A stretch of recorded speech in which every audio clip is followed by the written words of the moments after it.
Summer, unfortunately, was coming to an end. The tall, towering trees of the old forest were still green, but deep within the foliage, the leaves had already begun to turn yellow. Unbelievable, it's autumn again, Maggie thought in surprise. It seemed like just recently she had been delighting in the first tender green leaves after the long, dreaded winter. How quickly time flies. Yet, at times, it slows down, turning life into a torment, a form of punishment. This was the case in Maggie's life. She had been happy, and the days of joy and happiness flew by in an instant, leaving behind bright but quickly fading memories. Then, for 2 long years, time nearly stopped for her. Each day felt endless and dragged on. The gray, dull, and dismal days slowly passed one after the other, and sometimes it seemed to her that nothing bright or joyful would ever happen in her life again. But then light and fresh air flooded back into her life, and the days started to rush by again, like pictures in a kaleidoscope. Maggie stretched out with pleasure on the soft grass, her arms behind her head, her face turned towards the now gentle autumn sun, and closed her eyes. Maggie didn't remember her childhood because she didn't really have one, at least not in the sense that most people understand it. From birth, she found herself in an orphanage. It was there that she grew up, matured, and formed her first impressions of human relationships. Why hasn't anyone adopted this cute, chubby, gray-eyed little girl with light curls? The head caregiver, Barbara, wondered when she saw Maggie for the first time. And then, looking closer, she realized the possible reason. The girl's thin neck and the insides of her arms were red, covered in flaky skin. "Don't be alarmed," the nurse, who was examining the new arrivals, reassured Barbara in response to her worried look. "I was startled at first too. But it's not contagious. She's had this allergy since birth." The nurse sighed, looking at Maggie, who was sitting on a small child's chair. "That's probably why she hasn't been adopted. Everyone wants a healthy baby. But this requires treatment, so much extra trouble." Barbara listened to the nurse and watched the little girl. Maggie kept her head down, her hands stretched out and resting on her lap. Suddenly, Barbara was struck by an almost physical pain, a deep pity for this small, lonely, unwanted creature. A girl with no past and no present, whose future was also uncertain, a girl who, with resignation and without any hope or interest, was simply waiting to see what would happen to her next. "Stop it," Barbara ordered herself mentally. "Don't let yourself get soft. You can't afford to. There's nothing you can do for this child, other than making sure she's warm and well-fed." The orphanage was a world of its own, a small universe separated from the outside world by walls, both real and imaginary, existing only in the minds of people. Childless and having long given up hope of becoming a mother and starting a family of her own, Barbara was an experienced caregiver. She had worked for many years in this challenging place, in every sense of the word. Having long since locked away her own feelings, she genuinely tried to make her wards' lives as peaceful and comfortable as possible. Throughout her professional life, Barbara walked a fine line between what was permissible and what was not in her relationships with the children living in the orphanage. These little ones, deprived from birth of such basic things as a mother's warmth and voice, a father's hands and care, their own home, and personal toys, required a special kind of attention. It took all her inner strength not to let herself be called "Mom," to maintain a distance between herself and the children. To look into those constantly expectant eyes and not answer their unspoken questions. To not be too kind, not allow herself to be manipulated, and not lose the necessary control and authority. A single sign of weakness or pity, and the little psychologists would instantly take advantage of it. Here, kindness was a weakness. A kind person wasn't an authority figure. They weren't used to obeying someone weak. It was impossible to manage such children, all that remained was to punish them. Barbara knew this. She feared spoiling the children with pity, making them weaker, more vulnerable, and giving them a false sense of entitlement. How could she provide warm care without planting false hopes and illusions in them? This dilemma constantly loomed over Barbara, and she found the strength to adhere strictly to the boundaries she had set for herself. She managed this, more or less, until Maggie came along. Perhaps Barbara couldn't forget the sudden feeling that had struck her when she first met Maggie, a special kind of pity that arose at the sight of the girl's complete submission and detachment. Maggie was always quite lonely. She almost never joined the groups that formed, dissolved, and reformed within the small, closed-off world of their orphanage. The girl grew up very reserved, withdrawn, and absorbed in her not-so-cheerful thoughts. And then there was her ailment, which every winter covered her hands, legs, and neck with an irritating rash, no matter how much she tried to protect herself from the cold. Her skin would develop a fine reddish rash, dry out, peel, and itch, becoming even more irritated by the inevitable contact with clothing. As Maggie grew older, she was told that her condition was a congenital cold allergy, which might go away as she aged. She was taken to doctors, given various pills, and was prohibited from eating certain allergenic foods. The treatment didn't help much. Year after year, Maggie silently endured, patiently waiting for the warmth to return and with it, the end of her suffering. She also patiently endured the teasing from other children in the orphanage and her classmates because of her constantly runny nose and teary eyes. Why didn't anyone take me? Is it because I'm ugly? Maggie started asking Barbara when she was about 5 years old. Oh, Maggie, don't be silly. You're a beauty. Just look at yourself, Barbara would say, handing Maggie a small mirror, trying to get her to see her own reflection. Maggie continued asking Barbara this question until she was about 16. Then, it just seemed to fade away on its own. Her large gray eyes, long lashes, a neat, slightly upturned nose, and her fine, but shiny, light, slightly wavy hair clearly answered any questions about her appearance. Maggie was a very pretty girl, who blossomed whenever a smile appeared on her face. She stood out from her peers at the orphanage. She never tried to call Barbara Mom, for example. In fact, no one had ever heard Maggie use the word Mom. For a child living in an orphanage, there aren't many opportunities to seriously focus on anything other than schoolwork. In high school, Maggie immersed herself in her studies. She was constantly reading, learning, calculating, and taking notes. It was no surprise that she graduated 9th grade with the best results in her class. So, what do you want to be when you finish school? Barbara asked, looking with pride at report card Maggie had brought to her office. By then, Barbara had become the director of the orphanage. Where do they train people to work in orphanages? Maggie asked. Barbara, taken aback, blinked rapidly and turned away, muttering something under her breath as she quickly drank a glass of water.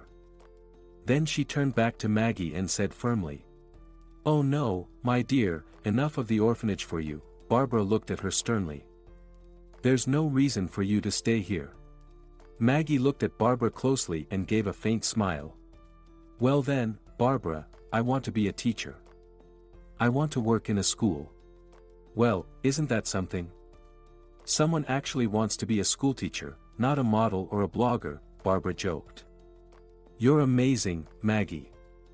It's a very good profession. Though you won't get rich from it, and it's a tough job. But you're no stranger to hardship, so go for it. But listen, Maggie, a teacher is a psychologist, a conversationalist, an advisor, and so much more all rolled into one. And that's all about communication. So, my dear, learn how to talk to people, how to communicate.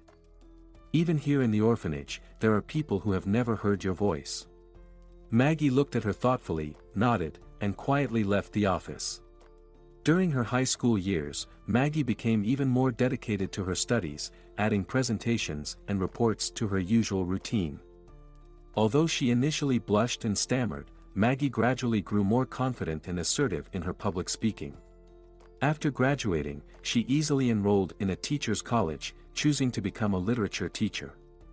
College was smooth sailing for Maggie. She genuinely wanted to teach and found her studies engaging.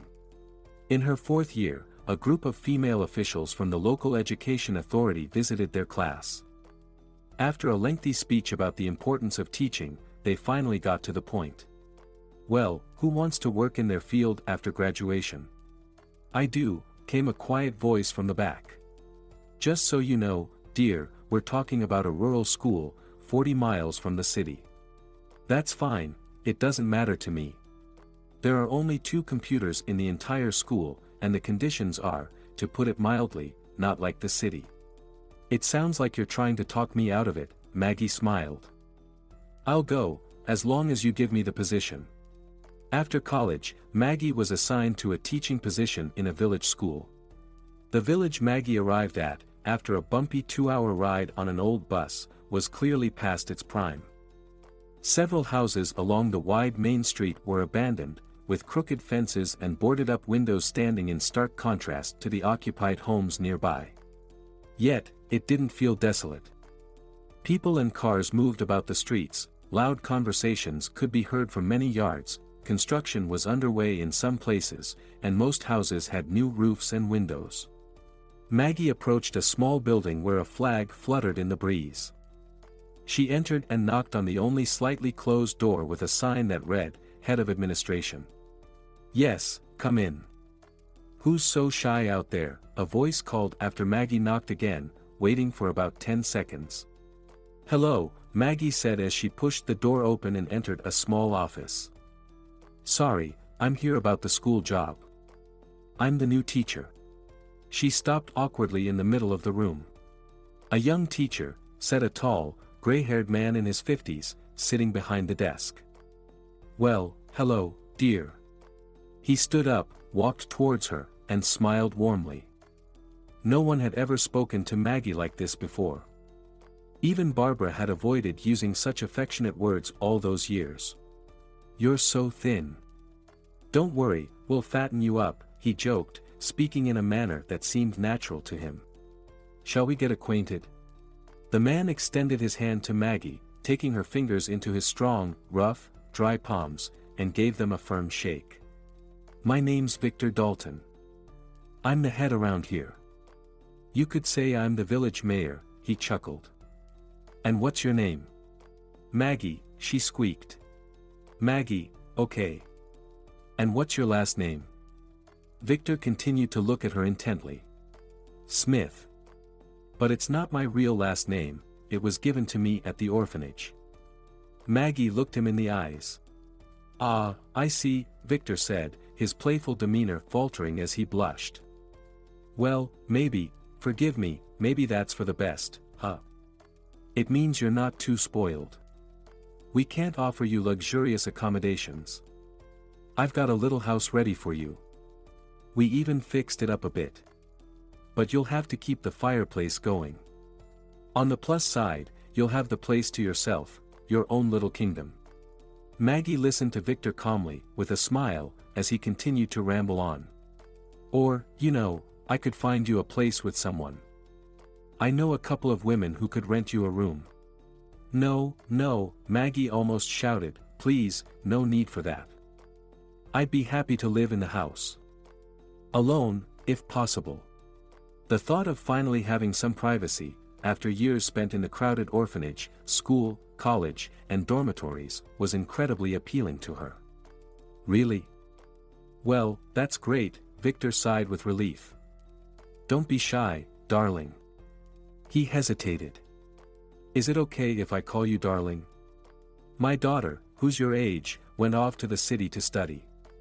But she doesn't seem to want to come back." "Well, that's her choice, of course." He fell silent, clearly having touched on a subject that was painful for him. "Oh, it's fine. I'm not offended. It's just, unusual for me," Maggie replied, looking at him. "Well, get used to it. We're all close-knit here in the village," Victor returned to his cheerful tone. He kept talking, but Maggie took a deep, happy breath. All her fears about the new place where she'd be living and working were dispelled within minutes by Victor's warm and kind demeanor, something that had been missing from her life. "Thank you," Maggie suddenly said softly. "For what?" he asked. "Don't rush to thank me. Let me show you your place first. Then you can decide whether to thank me or curse me and the whole village." Victor shook with laughter, though this time, his eyes didn't join in. Alright, enough talk. Let's go, he said, opening the door for Maggie. So, where's your luggage? Right here, she pointed to two small bags she had set down on the floor when she entered the office. Not much stuff, huh, the man remarked with a grunt. No big deal. He grabbed the bags and marched toward the exit with determination. The small house with two entrances, shared by two owners, was not far away. In fact, it seemed everything here was within walking distance. The house was clearly old, showing signs of various repairs done at different times. In front of the house, two massive, ancient trees grew close together. Between their trunks, a swing swayed gently with a faint creak.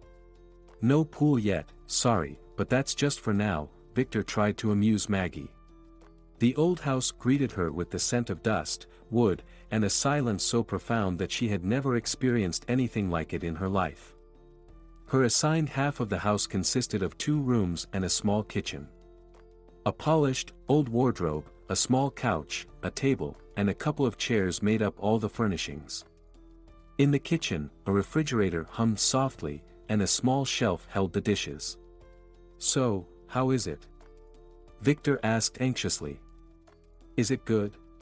It's good, Maggie replied, not very convincingly, and then, fearing she might have offended him, quickly added, really good, I like it. No, honestly, Victor, I do like it. It's just unfamiliar. And I'm tired from the trip, sorry. Well, then, I'll leave you to settle in and rest, he hurried towards the door. But then he turned back. Maggie, my wife and I live just 2 houses down. You'll see the flag on the gate.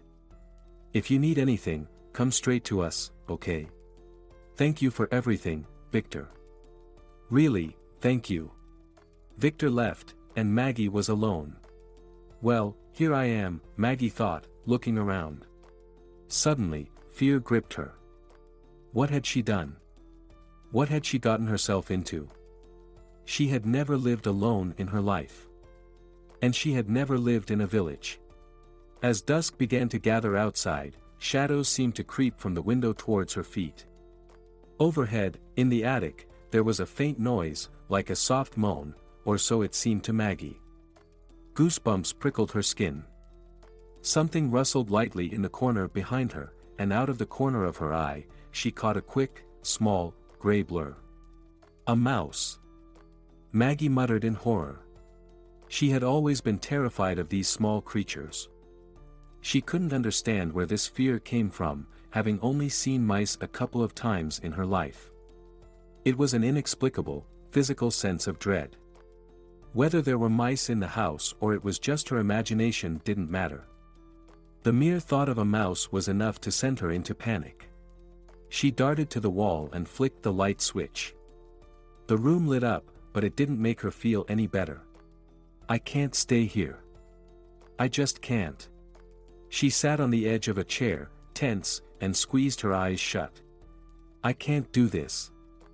What was I thinking? Why did I come here? What am I going to do?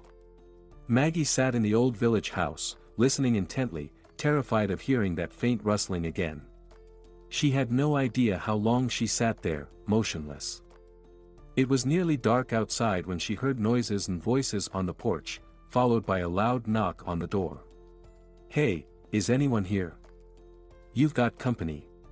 A woman entered the house. She seemed to fill the entire space, not just because of her size, though she was tall and rather stout, but because she radiated an energy that seemed to leave no room for emptiness around her. Waves of cheerfulness, energy, and positivity emanated from her, making it feel as if there was no empty space beside her. Don't be scared, we came by with a small group, the unexpected guest said cheerfully. Someone else appeared behind her. Maggie stood in the middle of the room, bewildered, staring at the people entering her home. Hello, excuse me, who are you? Maggie asked. Us. The woman smiled. We're locals, came to introduce ourselves. I'm Rona. I'm the wife of our very smart head of administration, she added with a hint of sarcasm. Oh, Victor, Maggie finally realized. Yes, Victor. The big brainiac. I was coming home from work, and I noticed something unusual. The light was on in the old house. So, I asked Victor over dinner, tell me, dear husband, who's moved in over there? And he says, oh, the new teacher arrived for work, so I settled her in. Everything's good there, chairs and even forks. I was impressed by his thoughtfulness at first, but then I asked, tell me, Victor, is our new teacher going to sleep on a chair? And what exactly is she going to eat with that fork? Rona recounted all this in a lively, animated manner, illustrating her conversation with her husband through exaggerated expressions and gestures. It seemed the world had lost a great comedic actress in her, because by the end of her story, everyone, including Maggie, was laughing out loud.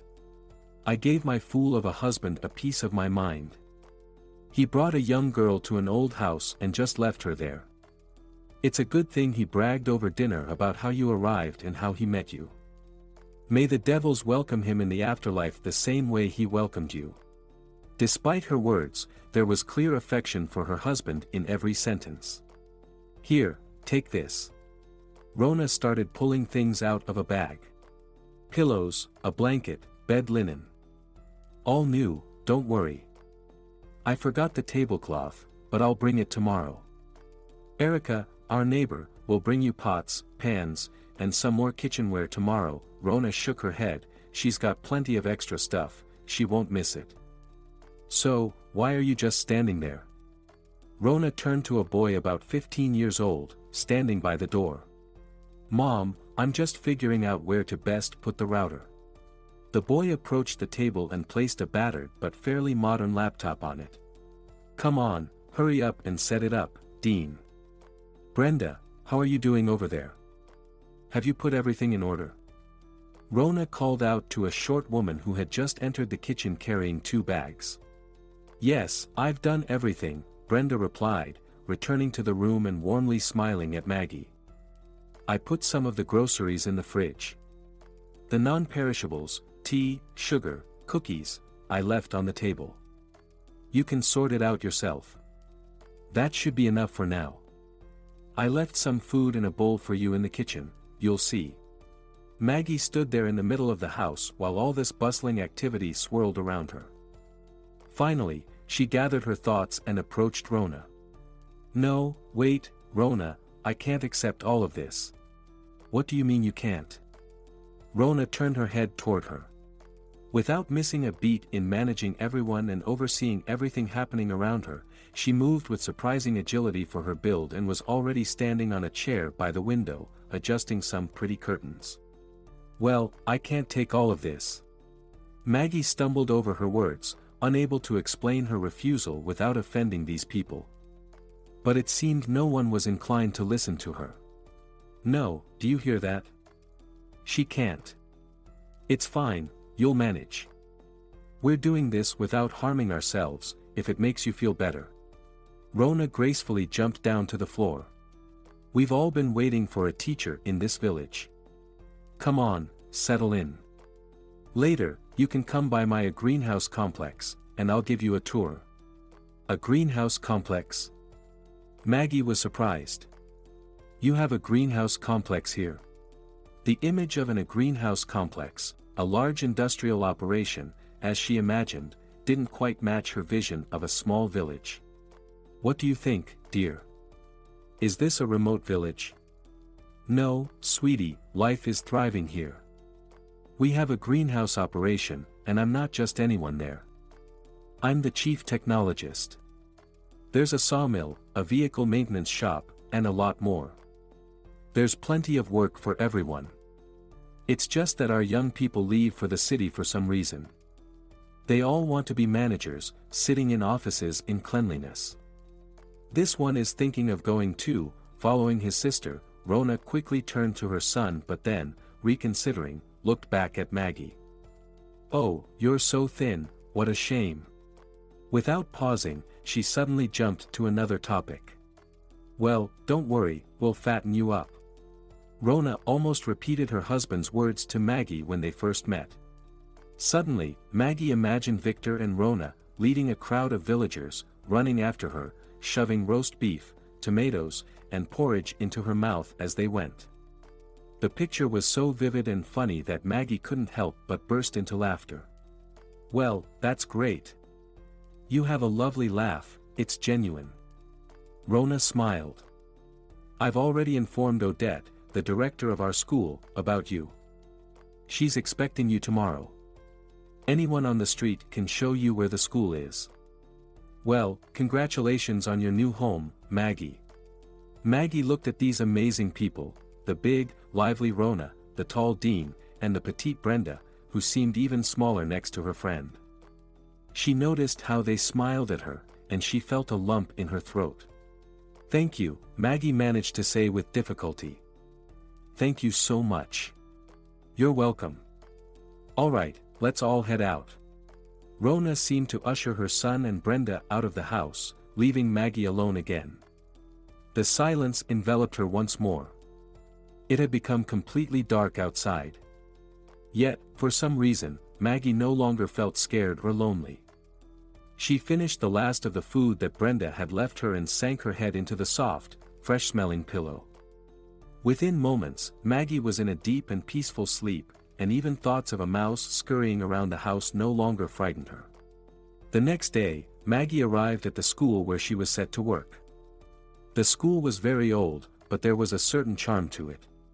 Maggie worked from morning until evening, immersing herself in her job, much like she once had in her studies. The teaching of her subject had clearly been neglected, and Maggie realized that she had a lot of work ahead of her. However, as the first results began to show, a sense of pride and calm satisfaction washed over her. She was in her element, making a difference, and the people were grateful for it. "Wait, Maggie, what's that on your neck and hands?" her colleague, Amber, a biology teacher who had become friends with Maggie, asked with concern. "Amber, don't worry, it's an allergy to the cold. I can show you a medical note if you need to." Maggie awkwardly pulled up the high collar of her turtleneck and tugged her sleeves over her wrists. "Oh, come on," Amber said, equally embarrassed. "It's just the first time I've seen it on you." "Well, it's cold this year for the first time. And here we are," Maggie replied with a bitter smile. "Wow. How long have you been dealing with this?" "My whole life, since birth. I've gotten used to it. I hardly even scratch anymore, can you imagine?" Maggie tried to end the unpleasant conversation with a joke. "Wait. Why don't you treat it? I've been treating it my whole life. There just doesn't seem to be a pill for me yet." A few days later, Amber approached Maggie during the long break. "Listen, Maggie, there's a woman in our village. She's a bit strange, of course, but no matter what they say about her, she really helps a lot of people, you know. She might be able to help you with your issue." "Amber, thanks, but no need, really. Don't refuse. Just give it a try. Go see her, okay? She lives on the outskirts, if you head toward the forest, in the last house. We don't actually know her name. The village guys call her a witch. They're fools. Although, to be honest, she does look a bit like a witch. But the adults call her Miss Lee."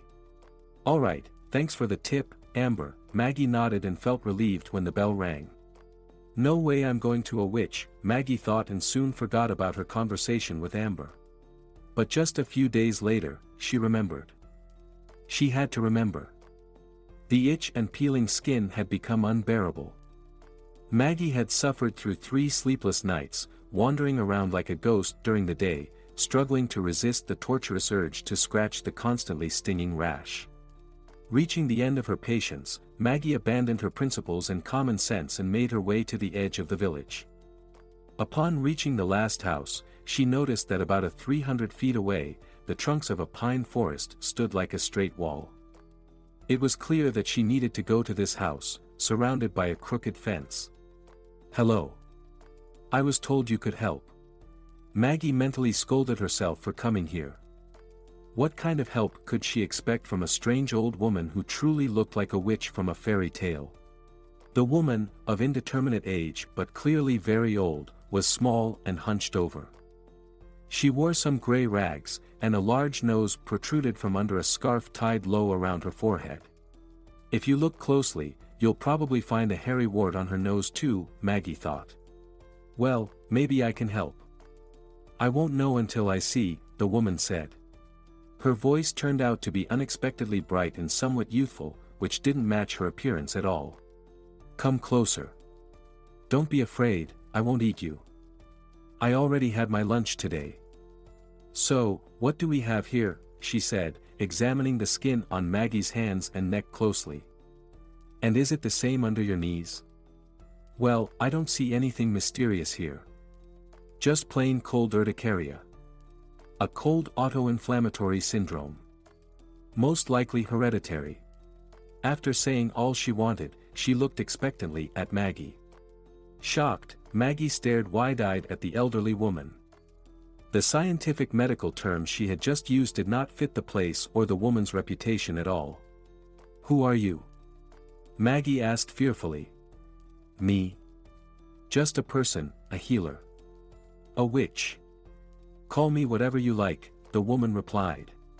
Suddenly, she stopped frowning, smiled unexpectedly warmly, and added. Okay, dear, please forgive me. I got a bit carried away playing the witch today. Let's be serious. You're definitely taking antihistamines. What medications are they prescribing you?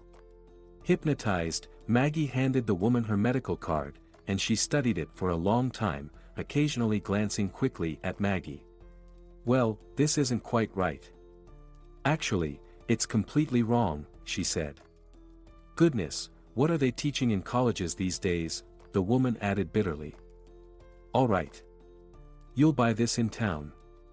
It's a rare medication, but you should search for it or order it. You'll also need an ointment. I'll write down the name. Just make sure the concentration of the active ingredient is exactly as I specify. That's important, she said, scribbling something on a scrap of paper. And for now, I'll give you an herbal mix as well. Brew it and drink it. It won't hurt. She handed Maggie a small bag filled with brown herbs. After a few months, Maggie had almost forgotten about her curse. Her skin had become healthy and smooth, and the inflammation and itching that had once been a constant part of her life were now just a distant memory. Astonished by the change, she went to Miss Lee with a large cake and a beautiful bouquet of roses. Miss Lee clasped her hands together in delight, bringing the flowers close to her face. Thank you. No one has given me flowers in 100 years, I'd forgotten how nice it is. I don't know how to thank you, Maggie began. I was treated for so many years, and nothing ever helped. But you took one look, and that was it. It's incredible. It's like magic. Maggie, you're a modern young woman. You understand there's no such thing as magic. You were just given the wrong treatments, that's all. They were just getting rid of you. But to truly help someone, you have to really want to do it, genuinely want to help. They don't teach that in colleges anymore. In patienti anima tua, she added suddenly. What? What did you say? Maggie asked. That's Latin, isn't it? What does it mean? Latin. Put your soul into the patient, that's what it means. An old medical adage. But enough about that. I understand. You're a doctor. You were a real doctor, weren't you? Maggie asked, suddenly jumping up from her chair in excitement. A doctor. I was a doctor once. They say I was a good one. Then why are you here now? Like this? Maggie struggled to find the right words. Why am I sitting in the woods, scaring the children? Well, I don't just do that, I help people too, Miss Lee smiled faintly. Life turned out that way. Maggie sat quietly, watching as the old woman doctor reflected on her past, a past known only to her, with a gentle sadness. Maggie lived and worked in the village, which had now become her true home. Everyone knew her, and it seemed they loved and respected her. Having never known the warmth of a family, she gratefully accepted these people into her new family. Or perhaps it was they who had welcomed her into theirs. It didn't matter. What mattered was that Maggie felt incredibly happy here. One evening, the phone rang. Maggie. Hi. This is Norbert Gray. Do you remember me? Maggie had no trouble remembering Norbert. He was a classmate from college, and quite the noticeable one. Tall, broad-shouldered, well-built, with dark hair that stylishly covered part of his face, he was the embodiment of a girl's daydream. Add to that his perfectly fitted expensive clothes and his own car, and you had the perfect boyfriend image. The girls in their group believed that his mother was a well-known businesswoman in the city, someone who could easily have sent her son to any top university in the world, but instead, she preferred to keep him close. Why? Maggie had once asked one of the girls, genuinely curious. During her years in college, Maggie hadn't formed any particularly close friendships, but she got along well with many. Why? Because, her classmate had replied mysteriously, Norbert started living it up a bit too much. Rumor has it he even got into some kind of trouble, something about driving drunk. I don't know the details, but something definitely happened. Of course, his mommy bailed him out. And then she sent him to our college to keep him occupied. Apparently, the dean or the rector is a friend of hers. Unlike her classmates, Maggie had never looked at Norbert with starry eyes, never saw him as a potential boyfriend. And even if something unthinkable had happened and he had shown interest in her, she wouldn't have had anything to talk about with him. In her view, Norbert was a rather shallow guy, with interests limited to cars, pretty girls, and the latest video games. Norbert, hello, Maggie replied in surprise, wondering why he would be reaching out to her years after they had graduated. How are you? How's life? He asked with the usual small talk. Thanks, I'm doing well. Life is good, Maggie smiled. I heard you moved to some village to work. Is that true? Norbert's voice had a hint of mockery. Yes, it's true. I moved here, and I'm still working here. And I'm not planning on going back, Maggie replied. Not that I have anywhere to go back to, she thought to herself. This is my home now. Wow, really? Well, listen, do you even remember that it's been 5 years since we graduated from college? 5 years? Maggie suddenly found herself deep in thought. Had it really been 5 years since college? Time sure flies. Wow, you're right. I probably wouldn't have remembered if you hadn't mentioned it, she responded, still surprised. Well, that's why you have smart friends to remind you. Anyway, we're organizing a little reunion, you know, a college friends get-together. We'll sit, chat, reminisce about the old days. What do you think? Maggie hesitated. She didn't have any particular memories with Norbert, but the idea of seeing her old classmates and catching up did sound interesting. So, what do you say? Norbert asked. Yeah, that sounds like a good idea. I'm in. Maggie agreed. Great. Glad to hear it. We even had a little bet going on whether you'd come or not.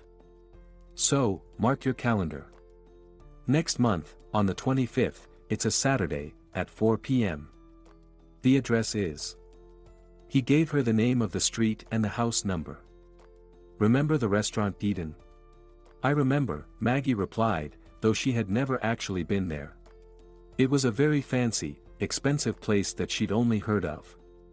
In fact, she had never been to any restaurant in her life, and her experience with anything remotely glamorous was limited to a few visits to budget-friendly cafes during her college days. Maggie's resolve to attend the reunion started to waver. She had imagined a casual gathering with her classmates in a relaxed setting, but this sounded like it was going to be on a completely different level. Norbert, you know, I've been thinking. Maybe I won't be able to make it after all, Maggie tried to back out. What? You're not coming. Is it because of the money? Norbert immediately and accurately guessed the reason for her hesitation. Come on. We're all chipping in $50. It's nothing. Maggie, we're counting on you. See you there, he said, and then hung up. The amount Norbert mentioned was, of course, trivial, though it didn't quite fit with the reputation of Eden as an expensive venue. But if he said so, it must be true. And most importantly, she was swayed by his final words, "We're counting on you." It was something she rarely heard in her life, and she cherished it deeply. That's it, I'm going. Maggie decided, feeling lighter and happier with her choice. But within minutes, Maggie fell back into despair. What on earth was she going to wear to that fancy Eden place? Jeans. She didn't own anything remotely resembling an evening gown suitable for such an occasion. Fine, then. I just won't go. It's not like anyone's going to miss the former orphan girl, Maggie muttered to herself, though deep down, she really wanted to go. Hey, teacher. Why so glum? Maggie, who was lost in thought while sitting on the swings between the old trees, looked up to see Ashley, the eldest daughter of Rona and Victor. Over the past 2 years, Ashley had become Maggie's first real friend. Ashley had returned to the village a couple of years ago with her 4-year-old daughter after an unsuccessful attempt to build a life in the city. Despite the setbacks, she was in good spirits, raising her daughter and happily working as an accountant at the large sawmill. Ashley was a lot like her mother, spirited and confident, and no one dared to bring up her city failures. She was beautiful, self-assured, and convinced that everything would eventually work out the way she wanted.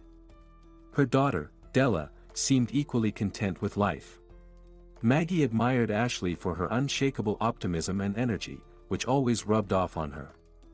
When Maggie told Ashley about the reunion and shared her doubts, she was met with a storm of indignation. What do you mean you're not going? Of course, you should go.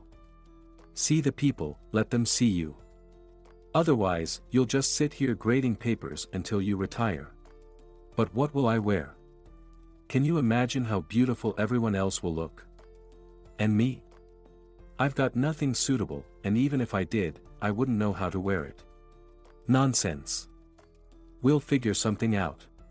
Ashley fell silent, deep in thought, and then suddenly let out a shout that made Maggie jump. I've got it. The dress. How could I have forgotten? Okay, so about 3 years ago, I bought this amazing dress. When my dad found out how much it cost, he threatened to cut me out of the will. Ashley laughed, but I never even fit into it. And I couldn't bring myself to return it. I thought, let it be my motivation to lose weight. But it didn't work out, so it's just been sitting there. She laughed again. Anyway, I'll find it and bring it over tomorrow evening. You can try it on. The next evening, Ashley arrived at Maggie's place, and she wasn't alone, her brother Dean was with her. Dean had been one of Maggie's students, finishing school a year ago and now attending college. Unlike his sister, Dean was a serious young man who spoke less and observed more. Good evening, Maggie, he greeted. Good evening, Dean, Maggie responded, surprised, and then glanced at Ashley. What? We need an unbiased, almost masculine perspective. Dean will be our fashion critic. Okay, critic, take a seat and wait until you're needed, Ashley instructed. Dean smirked, sat on the couch, and buried himself in his phone. Meanwhile, in the other room, the sacred act of transformation began. Ashley pulled something very small and almost weightless out of a bag. Is this the dress? Maggie asked doubtfully. No, it's a couch cover. Of course, it's the dress.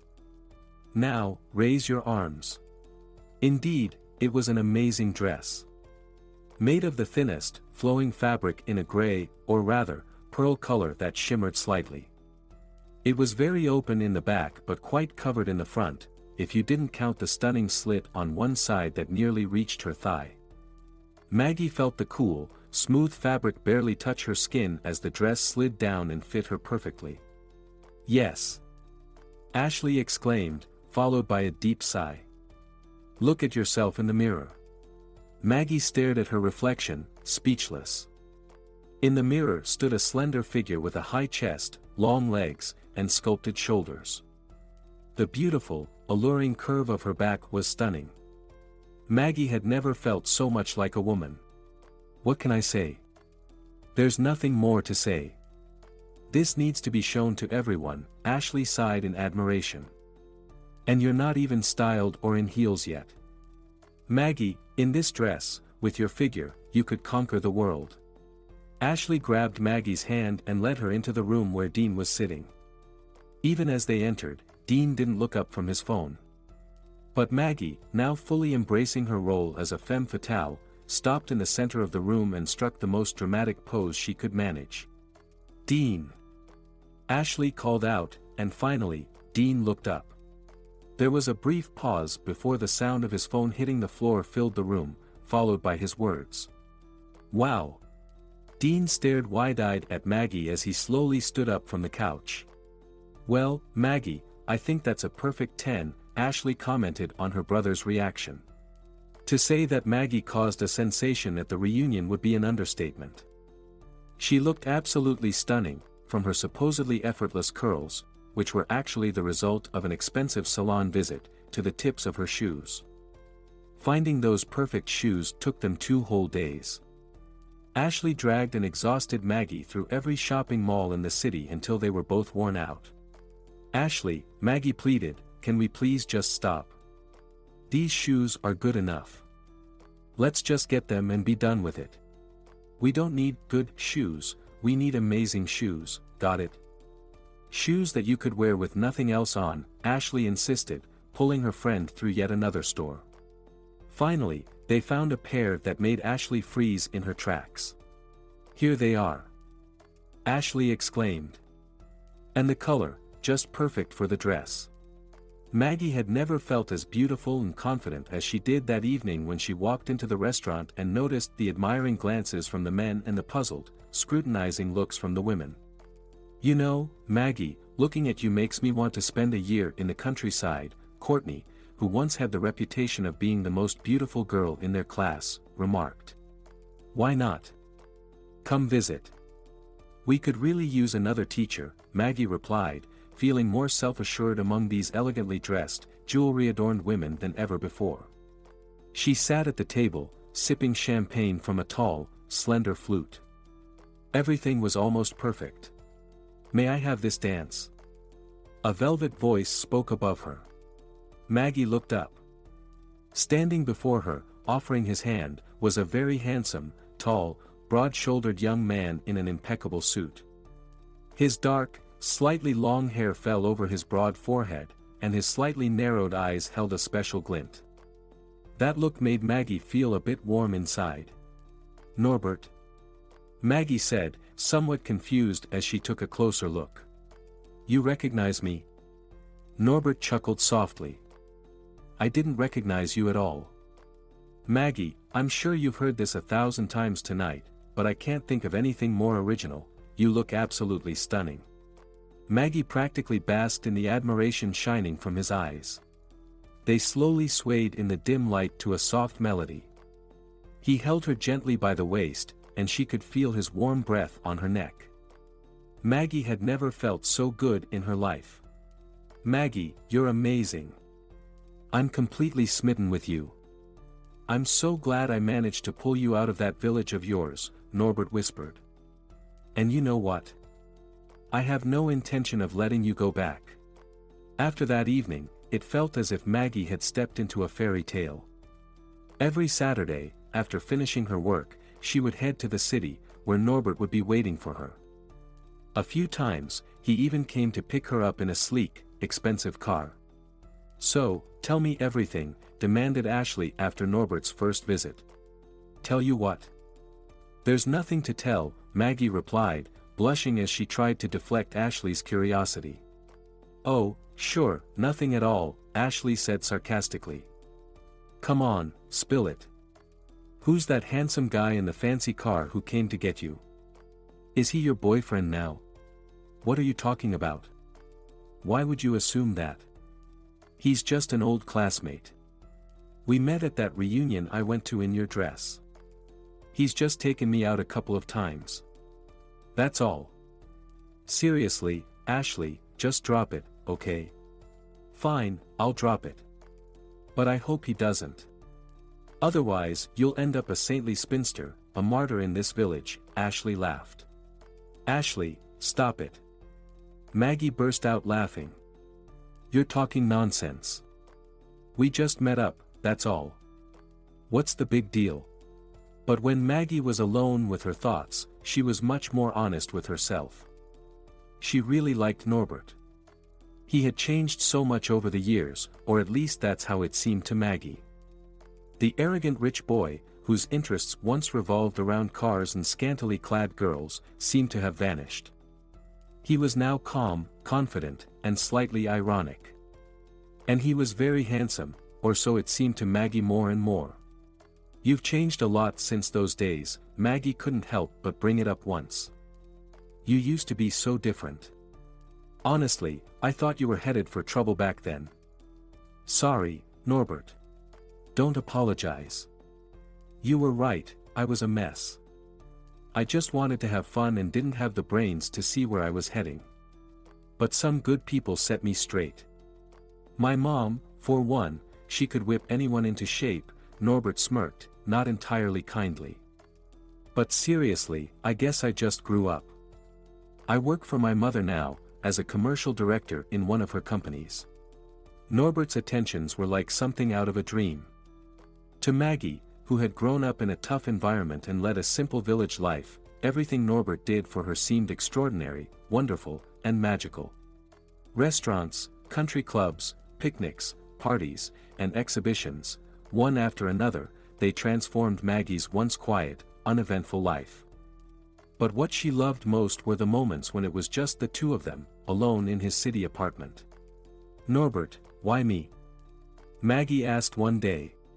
They lay close together, Maggie's head resting on Norbert's shoulder as she traced light circles with her fingertips across his smooth chest.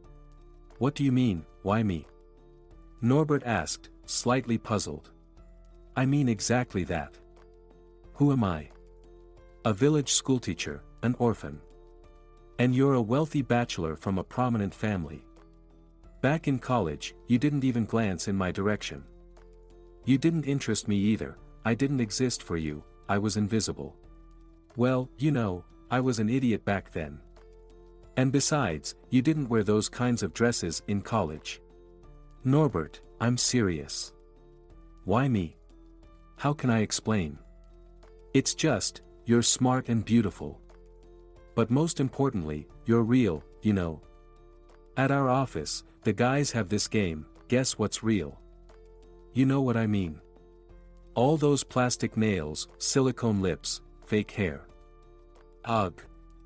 Imagine this, I was dancing with a girl once, and I tried to fix one of her curls, but the whole lock came off in my hand. It scared me. Imagine spending time with someone and she starts falling apart piece by piece. But with you, nothing's going to fall off, right? Or will it? Maybe I should check right now. You're such an idiot. Maggie laughed, jumping up and throwing a pillow at him. They laughed for a long time and then kissed. Norbert's mother, Amalia, was indeed a powerful and influential businesswoman. Norbert was her only son, whom she had raised without a father. Despite her strict parenting methods and attempts to control him, Norbert grew up as a self-assured egotist, convinced that the world revolved solely around him and his desires. Norbert introduced Maggie to his mother a few days after their reunion. Mom, this is Maggie. My girlfriend, I hope, he added, looking slightly embarrassed. A surprised Amalia glanced at the equally surprised Maggie. Well then, Maggie, Amalia paused, my son has never been known for his tact. But since we're here, let's get acquainted, she said, looking at Maggie and suddenly smiling warmly and sincerely. A couple of months after they met, Norbert's mother invited Maggie to her office. Maggie, please have a seat. I need to talk to you. The woman, accustomed to commanding highly qualified professionals and managing vast sums of money, seemed nervous.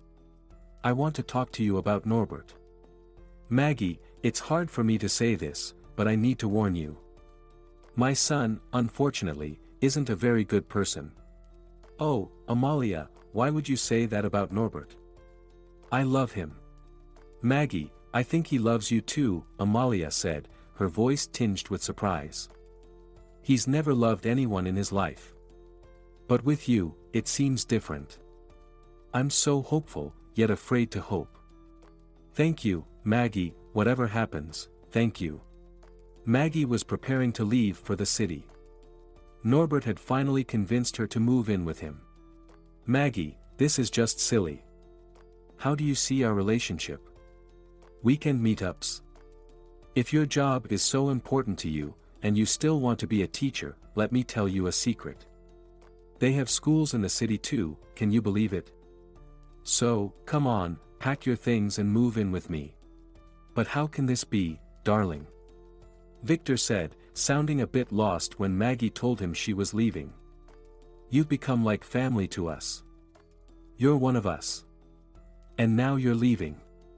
I was even planning to build you a new house. With a pool, he added in his usual joking manner. But neither of them felt much like laughing.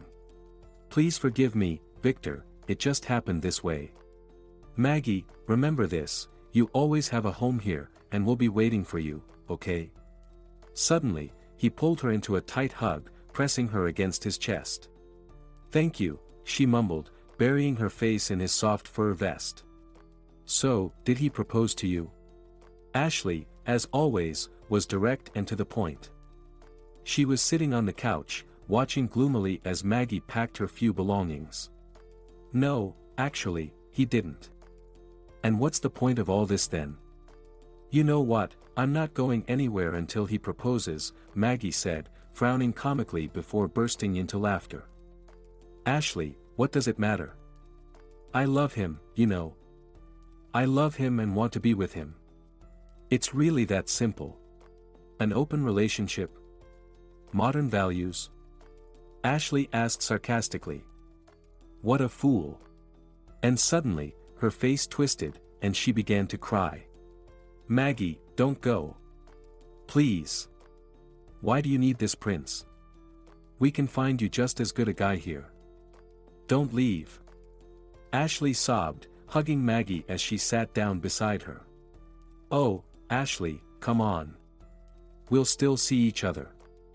I'm not flying to the moon. But what about me? What about us? Are we only going to see each other once a year, or on special occasions? I can't live without you. Damn it, it's all because of it. Ashley muttered through her tears. Because of what? Maggie asked, wiping her friend's tear-streaked face. What are you talking about? That cursed dress.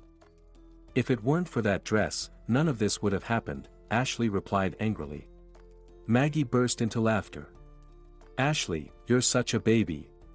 She pulled Ashley up from the couch and twirled her around the small room. Ashley, darling, I'm so happy, and nothing else matters.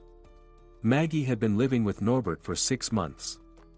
Everything was wonderful, at least at first. He was caring and affectionate. Maggie regularly received flowers, small gifts, and sweet words of love. She felt very happy with him. However, one thing cast a shadow over her happiness. After moving in with him, she realized that he seemed to have a problem with alcohol. No, Norbert wasn't a full-blown alcoholic, but it had become normal for him to have a little whiskey almost every day. It was one thing when it happened in the evening before bed, but it was entirely different when he drank whiskey in the middle of the day and then got behind the wheel. When she tried to bring it up, he either fell silent or reacted with bursts of irritation. Listen, Maggie. Norbert would say angrily. Let's get one thing straight, you're neither my mother nor my wife, at least not yet. Don't try to tell me how to live my life, okay? I'm a grown man and know what I can and can't do. Maggie didn't give up her attempts to address the issue. A couple of times, she even refused to get in the car when she suspected that Norbert had taken a few swigs for courage, as he put it.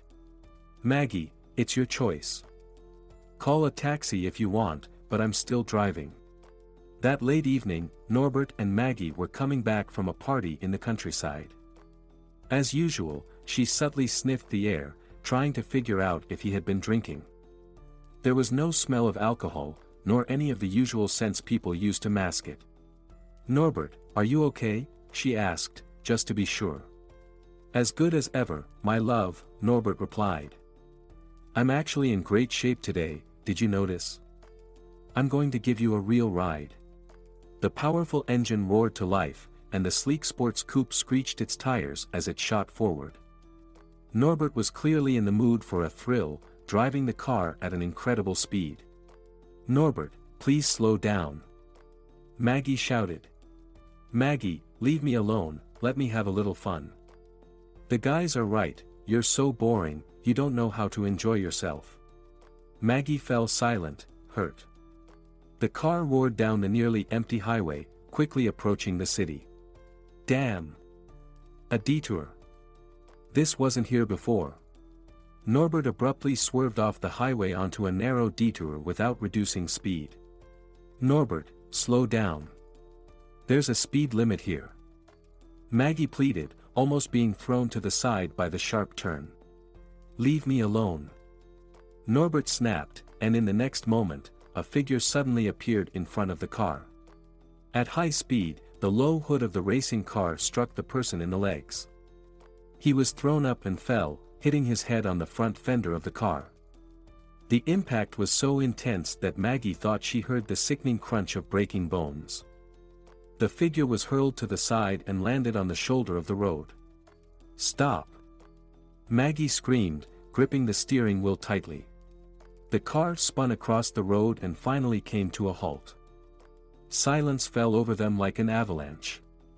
Maggie cautiously turned her head and looked toward the person lying on the ground. "Please, make a sound, move," she pleaded with the stranger. Finally regaining her composure, she fumbled to unbuckle her seatbelt and started to climb out of the car. "Wait!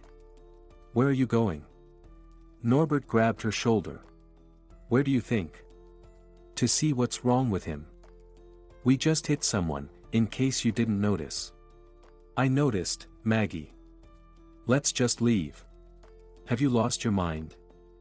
Maggie jerked her arm away from him and finally opened the car door, stepping outside. The person lying on the shoulder of the road was dead. It was evident at first glance. Dark fluid was pooling out of a horrific wound on his skull, and his wide-open eyes stared vacantly at the sky. "Is he dead?" Norbert stood behind Maggie. "He's dead, right? What do we do? What do we do?" "Call an ambulance and the police. The sooner, the better." Maggie turned toward the car to grab her phone, but Norbert seized her hand. "Wait, wait. It's too late to help him, but you'll get me into trouble." Norbert started to tremble. He continuously clenched and unclenched his fingers, and his face was turning pale, covered in tiny beads of sweat. "You don't understand. We can't let anyone find out that it was me." Fear twisted his face, and panic swirled in his eyes. Maggie took his clenched hands in hers and tried to relax his stiffened fingers. She stroked his head and cheeks, trying to warm his cold, sweaty skin. "They'll put me in jail, you understand? I'll get a long sentence, at least 10 years. Probably even more. I just won't get out of there." "Norbert, sweetheart, why do you think that? 10 years? It was an accident, you didn't mean to do it. It's a tragic event, everyone will understand. They have to understand." He suddenly yanked his hands away from her. "Norbert. You'll have a lawyer. He'll help explain everything. Your mom mentioned once that the best lawyers in town are all her acquaintances." "Mom? No. She won't forgive me. She'll never forgive me. She said that was the last time, and that's it." "What won't she forgive? What was the last time? What are you talking about?" Maggie asked, confused. Stammering and fumbling for words, he told her that when he was 19, he had gotten behind the wheel with friends after drinking quite a bit. the drunken idiots had raced down the road and hit a young woman with a stroller at a crosswalk. Norbert had enough presence of mind to call an ambulance. What saved him was that he didn't flee the scene, resisting the pleas of his friends, who had sobered up from fear. The woman who had been hit was fortunate, she suffered moderate injuries, and the baby in the stroller only had a few bruises from the fall. Norbert's mother paid for the best lawyers for her son and covered the physical and emotional damages to the injured woman. Despite all this, Norbert still received a suspended sentence and, of course, lost his driving privileges. After a while, he began to suspect, not without reason, that his mother deliberately chose not to seek a complete dismissal of the criminal case to punish him. His gratitude toward her for saving him morphed into hatred because it felt like she had put a collar and leash on him for life. However, Norbert was smart enough not to show his true feelings toward the person on whom his well-being completely depended. Given his previous conviction, the fact that he had gotten behind the wheel again and killed someone was a death sentence for him, a real long prison term from which no one could save him. No one. Really no one. In his foggy brain, a saving thought suddenly sparked. No, there was one person who could, who must, who had to save him. Maggie, save me. Only you can save me, he cried, wrapping his arms around her legs and pressing his face against them. Please, save me, my beloved girl, my only one, save me. Norbert sobbed, crying hysterically and whimpering. Norbert, sweetheart, but what can I do? Maggie truly didn't understand what he wanted from her. Norbert jumped to his feet, gripping her forearm with his fingers and staring intensely into her face. She felt something was off with his eyes. But the next thing he said shocked her. Maggie, there's only one way out. Let's say you were driving. How can I be driving? I don't even have a license. What difference does that make? It doesn't matter. You're a woman, you're sober. Wait, Maggie interrupted him. You're sober too, you didn't drink, right? Well, I didn't drink, Norbert yelled. I didn't. Is that all that matters? Maggie looked closely at Norbert. He was moving sharply, as if jolted by invisible electric shocks. This could be explained by excitement, fear, or stress. But his eyes, there was definitely something off about his pupils. So, she wasn't imagining things. You took something, didn't you? Some kind of drug. What did you take? It's none of your business. Listen, you, Norbert stopped himself, clearly realizing he needed to speak to her in a different tone. Maggie, my dear girl, it just happened. It was all Max's fault. He convinced me to try it, it was just one pill. Maggie, I can't. You understand, they'll definitely do a blood test. Or saliva, or something, and that's it. My life will be over. Maggie stopped listening to his hysteria and simply thought. So, he's on drugs. If everything he says about his past is true, he's really done for. He'll go to prison for a long time. God, Norbert, what have you done? She was pulled from her thoughts when Norbert shook her shoulders again. You're not scared, you're from the orphanage.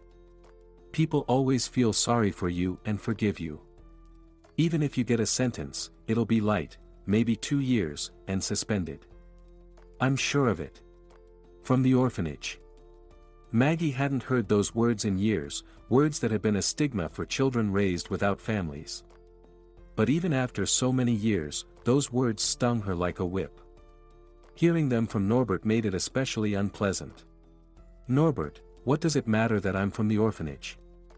Everyone is equal before the law, right?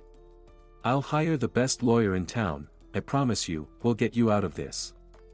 It will be classified as involuntary manslaughter, I remember that. My mother likes you, she always has.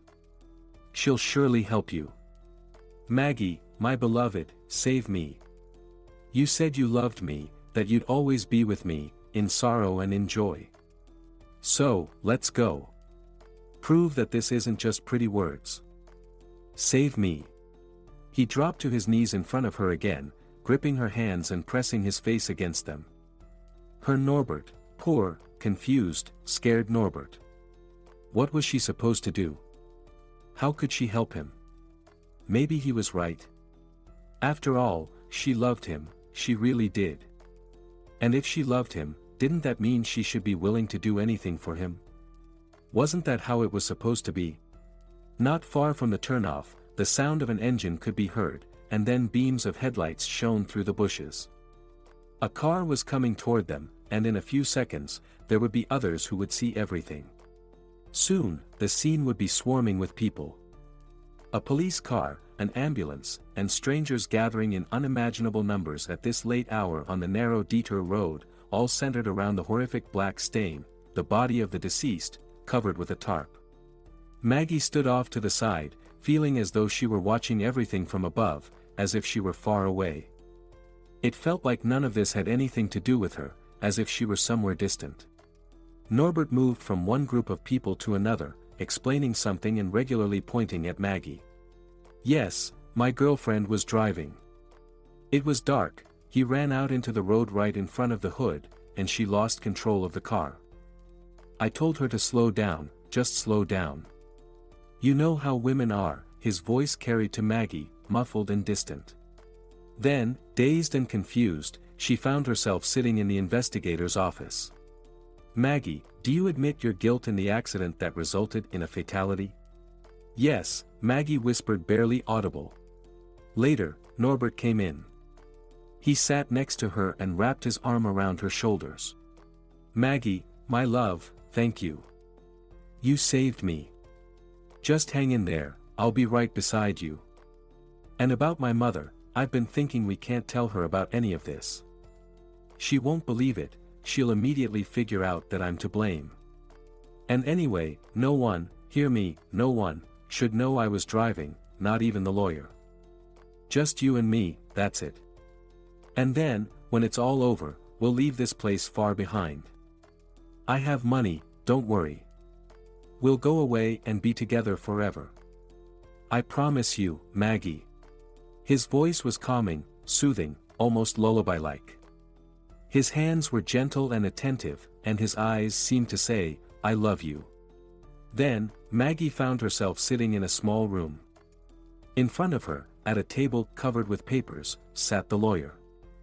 In the corner, Norbert was perched on a chair, watching Maggie intently, his gaze fixed on her. Maggie, the lawyer began, we could try to negotiate for a suspended sentence for you. In your case, it's a possibility. After all, this isn't premeditated murder, and you're not a repeat offender. You were completely sober. But the fact that you were driving without a license is an aggravating circumstance. Of course, I will argue that the victim was crossing the road at an improper place, and that there was a lack of lighting and all that, but you must understand, a person lost their life, and that's what matters most to the court. I'm afraid we won't be able to avoid some time in prison. Maggie, dear, Norbert suddenly jumped up from his chair and knelt in front of her, looking into her eyes as he took her hands in his. Just don't get upset, okay? I'll always be with you, no matter what happens, and I'll never forget what you did for me. He's so sweet, Maggie thought vaguely and distantly, listening for the 100th time to his declarations of eternal love and loyalty. Maggie was sentenced to 3 years. Please, just shoot me, she pleaded hopelessly with the young guard carrying a rifle on the way from the detention center to the prison. Let's pretend I'm trying to escape, and you can shoot me, okay? No, miss, that won't work. I can only shoot you in the legs. The young man looked at her seriously, glanced around, and then added. But don't be so scared. They're taking you to a decent place. It's much worse elsewhere. The management is good, and the conditions are okay. Plus, there are hardly any crazy people there. Mostly, it's just regular women who got into trouble through foolishness or by accident. Maggie really did end up in a decent place, if that word could even be applied to a prison. After reading and hearing horror stories about terrible conditions and relationships in jails, scaring herself into a faint, she was stunned by the first simple, human word she heard in the facility.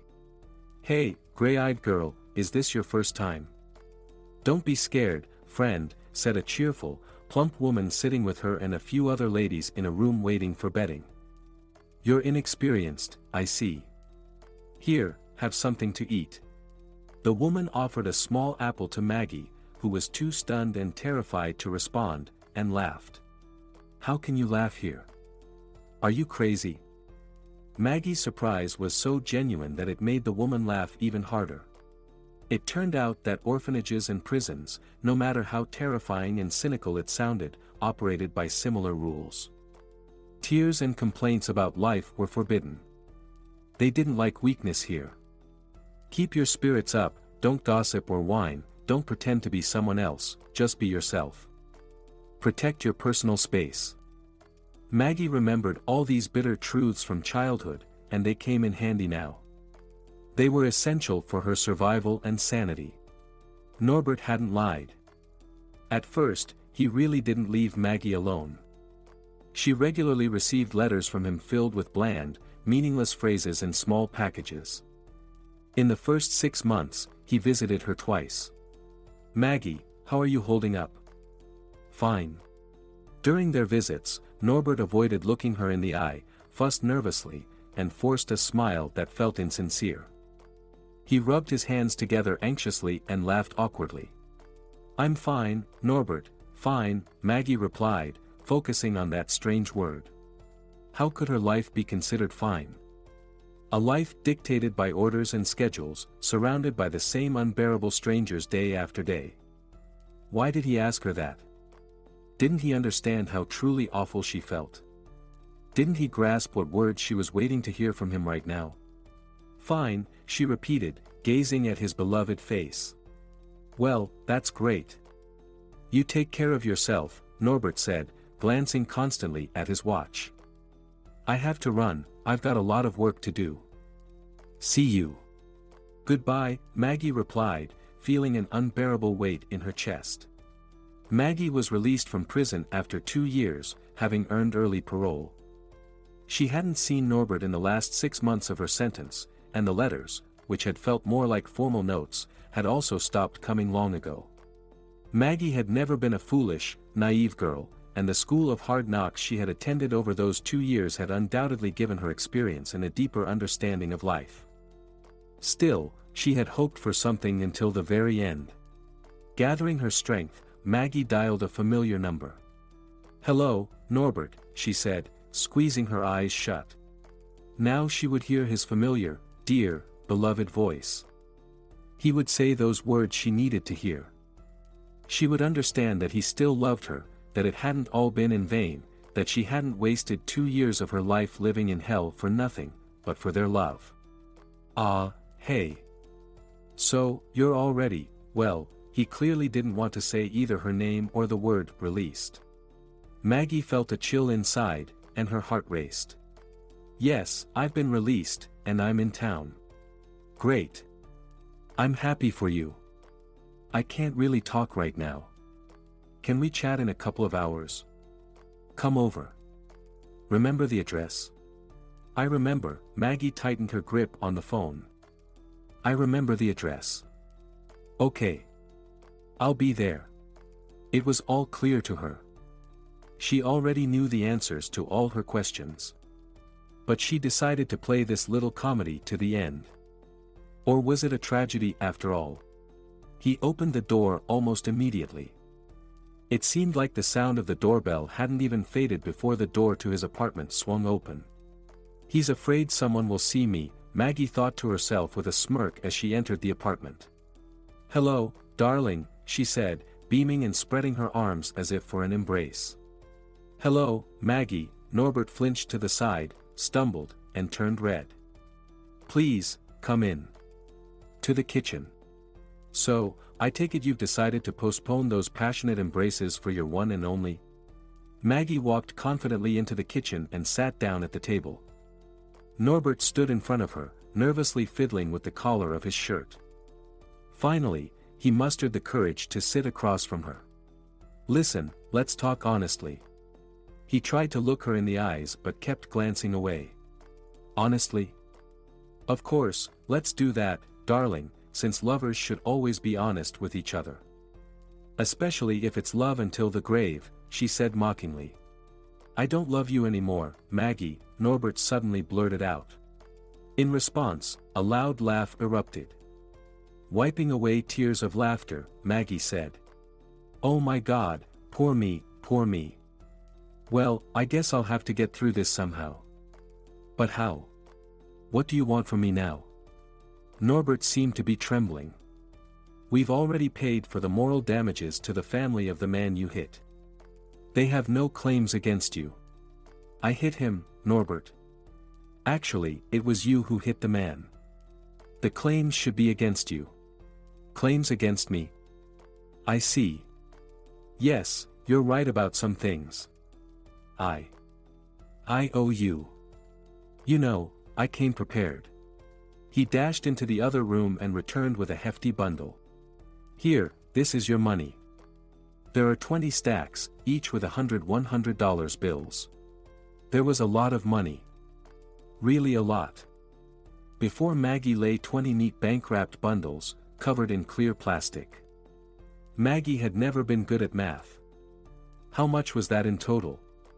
She found it amusing and burst into laughter. Why are you laughing? What's so funny? Norbert shouted, his voice tinged with hysteria. I just can't figure out how much you value me, Maggie continued to laugh. There's $200,000. That's all I have. I think that's fair, he shouted again. She raised an eyebrow in surprise and smiled. It felt eerie. I don't even know how to respond.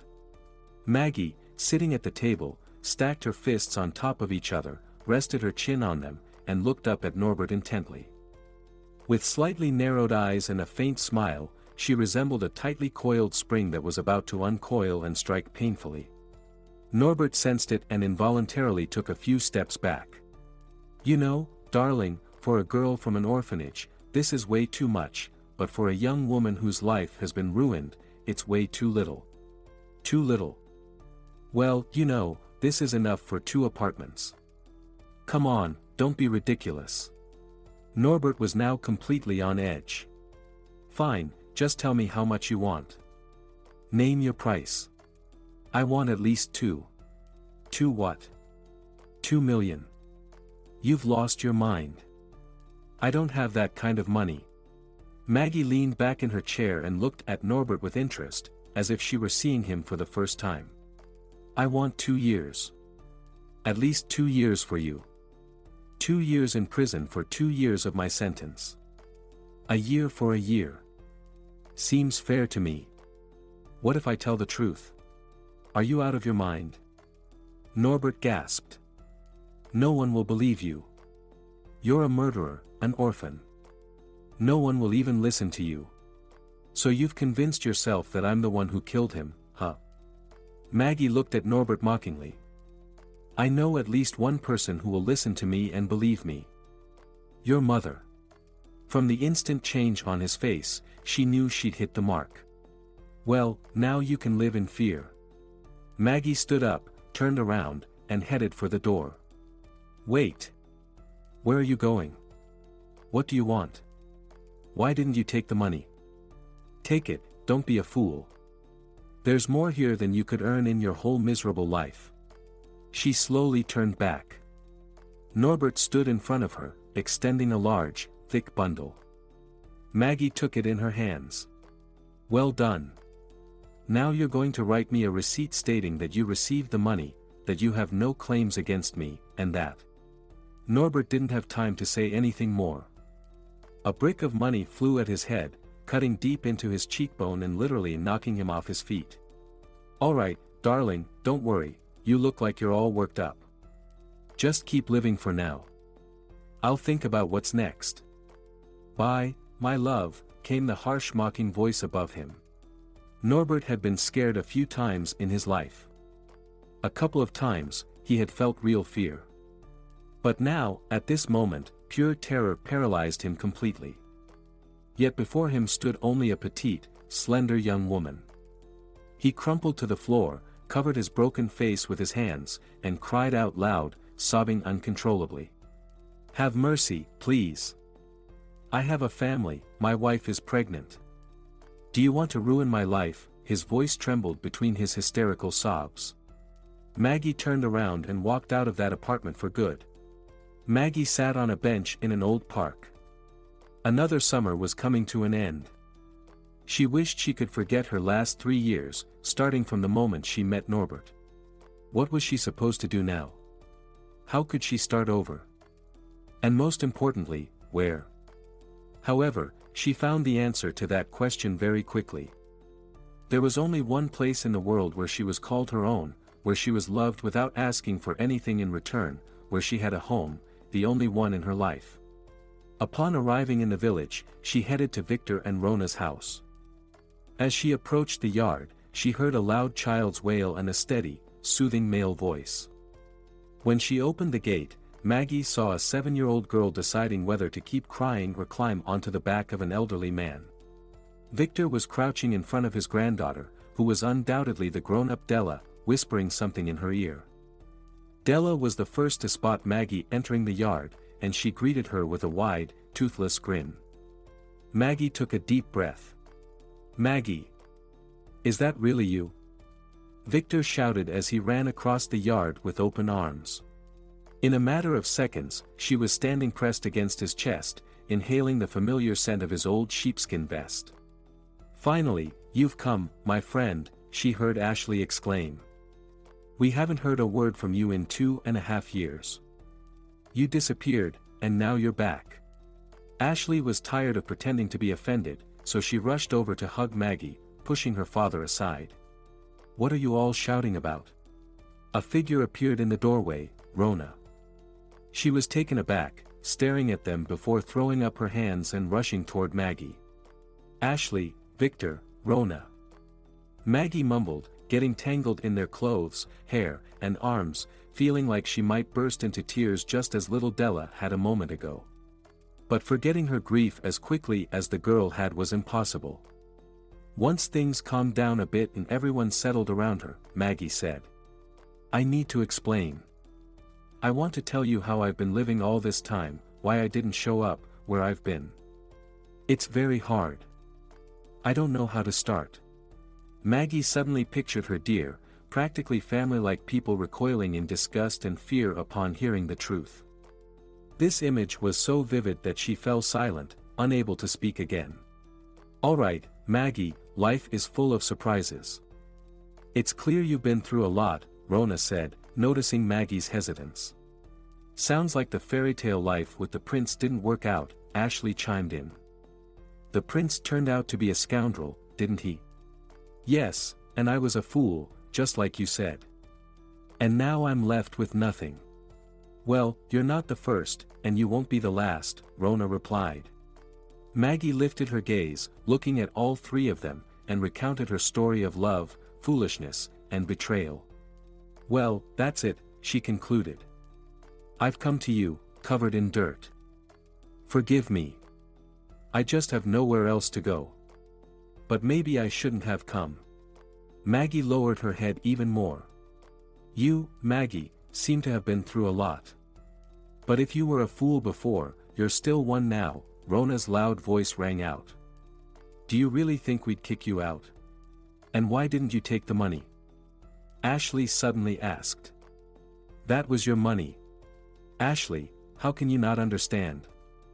I sat there, looking at that pile of money, and it made me nauseous. It felt like I was selling myself, like I was agreeing that I deserved to be in there. No, I can't do that." "Right," Rona supported her. "But did you at least give him a good punch in the face?" "I did punch him in the face," Maggie smirked. "He should be locked up." "Have you all gone completely mad?" Ashley fumed. "Why didn't you report him?" "Why?" "Ashley, calm down and listen to me. After realizing he left me, I spent all this time thinking about revenge.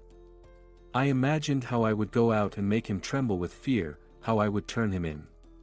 But when I heard his voice and saw him, scared of everything, me, his mother, himself, terrified of losing it all, I realized there was no worse punishment for him. All right, let's say they lock him up. He's weak and cowardly, and even if he ever gets out of prison, I know very well what will happen to him in there. No, I don't want that. My conscience is clear, let him stay as he is. Besides, he's supposed to have a child soon, and that's true, she added. I don't want that child to be an orphan. I know what that feels like. Everyone fell silent. Even Rona didn't know what to say. Well then, ladies, Victor declared, standing up decisively, I hereby announce that the formal meeting dedicated to our dear Maggie's reunion is concluded.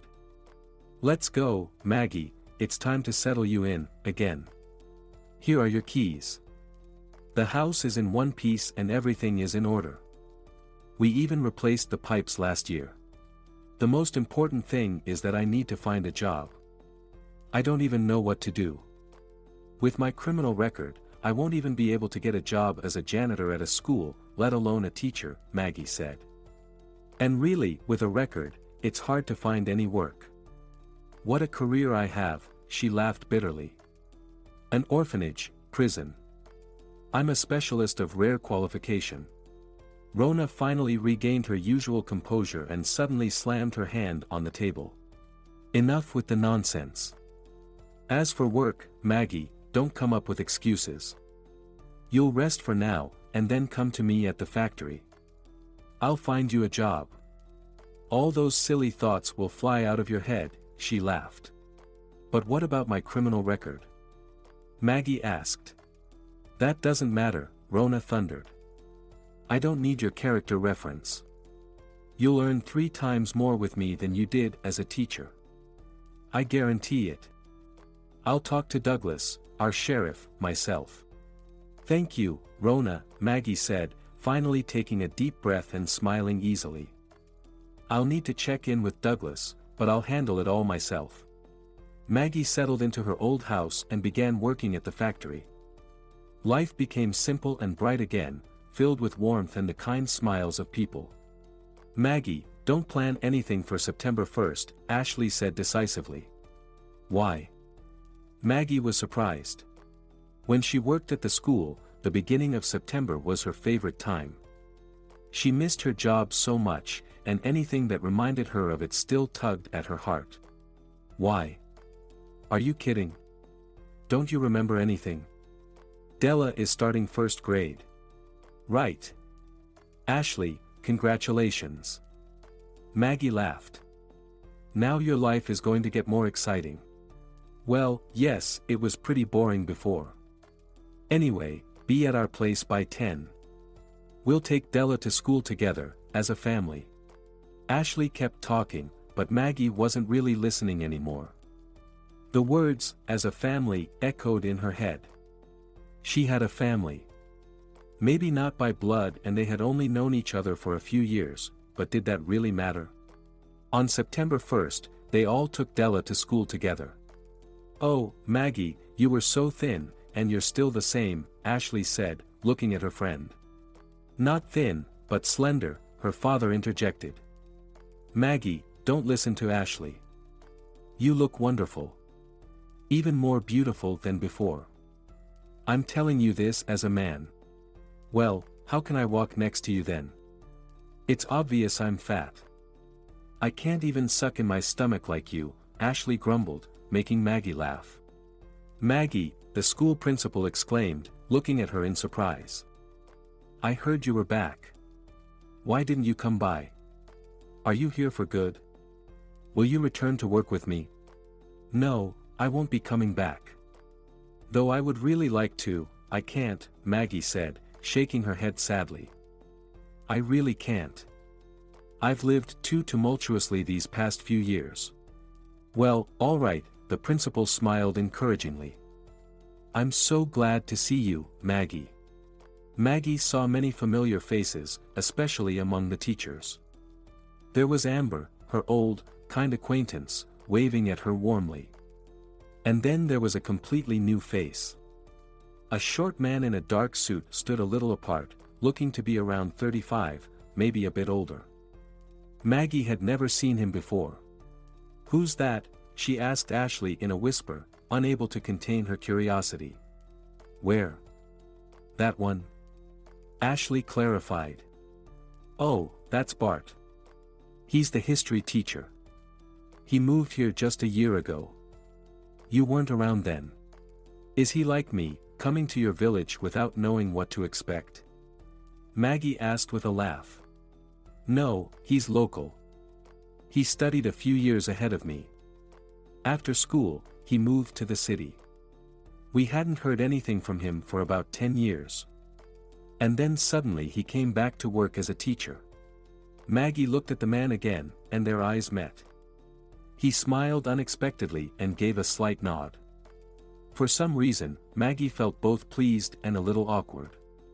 She quickly looked away and focused on Ashley, who was, of course, chattering away in a hushed tone.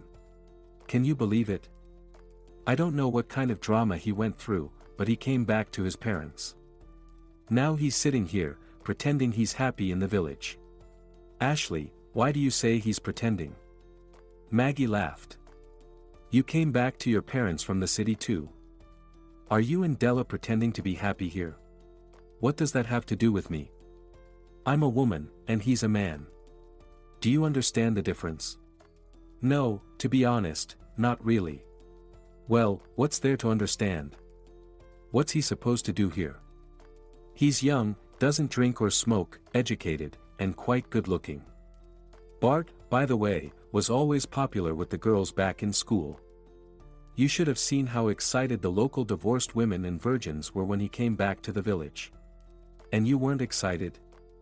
Maggie asked playfully. Me? Ashley exclaimed, shocked. Are you crazy? Do you know how we fought as kids? He lived next door to us. We couldn't stand each other. That idiot gave me a hurtful nickname. Can you imagine? When I grew up, I almost killed him for it. He was weak against me, even though he was older. They continued their quiet conversation, stifling laughter, while Maggie stole glances at the short man in the suit that fit perfectly on his broad shoulders. At the greenhouse complex where Rona still worked as the chief technologist, things had expanded significantly over the years. There was a constant shortage of workers, and outsiders were starting to come to the village, attracted by the decent pay. For the most part, these were ordinary people who worked hard and lived peacefully, renting homes from locals. But there were also those who caused additional headaches for the sheriff. That evening, as dusk fell, Bart was walking home from a friend's house at the other end of the village. The houses here were quite old, and the dark alleys left an unsettling impression. He unconsciously quickened his pace to reach the main street, illuminated by streetlights, as soon as possible. Oh no, I can't, he suddenly heard a muffled and clearly frightened female or child's voice. Bart stopped, listened, and then squinted into the darkness. About 10 steps away, he noticed someone moving around. He could make out two larger dark figures and between them a much thinner silhouette in a light jacket. Long, light hair spilled out from the collar of the jacket. Another person, hunched over and swaying, stood a little off to the side. Don't be a party pooper. Let's go have a drink, have some fun, one of them said in a drunken voice, tightly holding the girl by the wrist. No, I don't want to. Please let me go, she sobbed fearfully. Don't worry, you'll enjoy it once we start, laughed the second guy. Let her go, Bart shouted. The guys simultaneously turned their heads toward him and stared at him with dull, drunken expressions. Look, a hero, the one holding the girl spat to the side. Hey, buddy, hold on to the girl while I take care of this weakling. He tossed the girl to his partner and pulled something shiny from his pocket. A knife, Bart thought despairingly and looked around. Oh crap, I'm in trouble. The guy was much bigger than him, and there was still one more. True, he was standing a little off to the side for now, but if he got involved, it seemed like Bart would have no chance at all. Good evening, gentlemen, a quiet voice said. Bart turned around. A slender woman stood a little way off, leaning against a fence post. She gently pushed herself off and stepped into the light cast by a dim street lamp, as if dancing. She stood before them, thin and fragile. She just stood there, looking at them from under her brow, her eyes slightly narrowed. Her hands were tucked into the pockets of her jacket, and her long legs, clad in old jeans, were slightly apart. Why did these huge, drunk guys with knives in their pockets suddenly hesitate? And why did a cold shiver run down his spine? What, the tallest one, the guy with the knife, finally said. I see. You're not vagrants, just idiots, she sighed. What did you say? Repeat that, the second guy tried to shout, pushing the girl away in his outrage. She stumbled back against the fence and fell silent in fear. Shut up, the woman said calmly, not raising her voice, not even turning her head. Here's how it's going to be, both of you take your drunk friend and get out of here immediately, she commanded after a brief pause. The guys were clearly losing their nerve, and Bart stood there with his mouth open. Think you're the toughest one here, the tall one asked cautiously. She smirked and beckoned him with her finger. Standing next to her, he looked downright menacing, huge, shaggy, dirty. He seemed like he could crush her with ease. But instead, he obediently leaned down, and she whispered something in his ear. The guy straightened up abruptly. All right, no problem, we're leaving, he said quickly, almost sober. He nudged his confused friend. They grabbed the third guy under his arms and hurriedly walked away. Are you okay? Maggie leaned down to the girl, who was crouching by the fence. The girl shook her head in fear and started crying. Hurry home. Next time, use your head and think about what you're doing and who you're with. The girl glanced at Maggie and then ran off in the opposite direction. Bart stepped closer to her, finally getting a good look at this remarkable person. He realized he'd seen her somewhere recently. He'd been struck by her youthful yet tired face. He needed to say something. Excuse me, with those guys. The way you talked to them, that was really brave. Yeah, you have to know how to defend yourself when things get unsafe, Maggie replied, flashing a charming smile. That was incredible. You're so. How did you learn to do that? Bart asked, feeling like a complete idiot. Well, it just happened. I was lucky to have some great training. It was a 2-year course, fully immersive. Anyway, goodbye. He stood there, watching her walk away with light, unhurried steps. He berated himself for the stupid questions he'd asked, instead of thanking her for saving him and properly introducing himself to this incredible, mysterious woman who was unlike anyone else. Maggie, he finally mustered the courage to address her the next time they met. Can I ask you out? I mean, I really like you, Anne. He was abruptly cut off. Thank you for the kind words, Bart, but there's no need.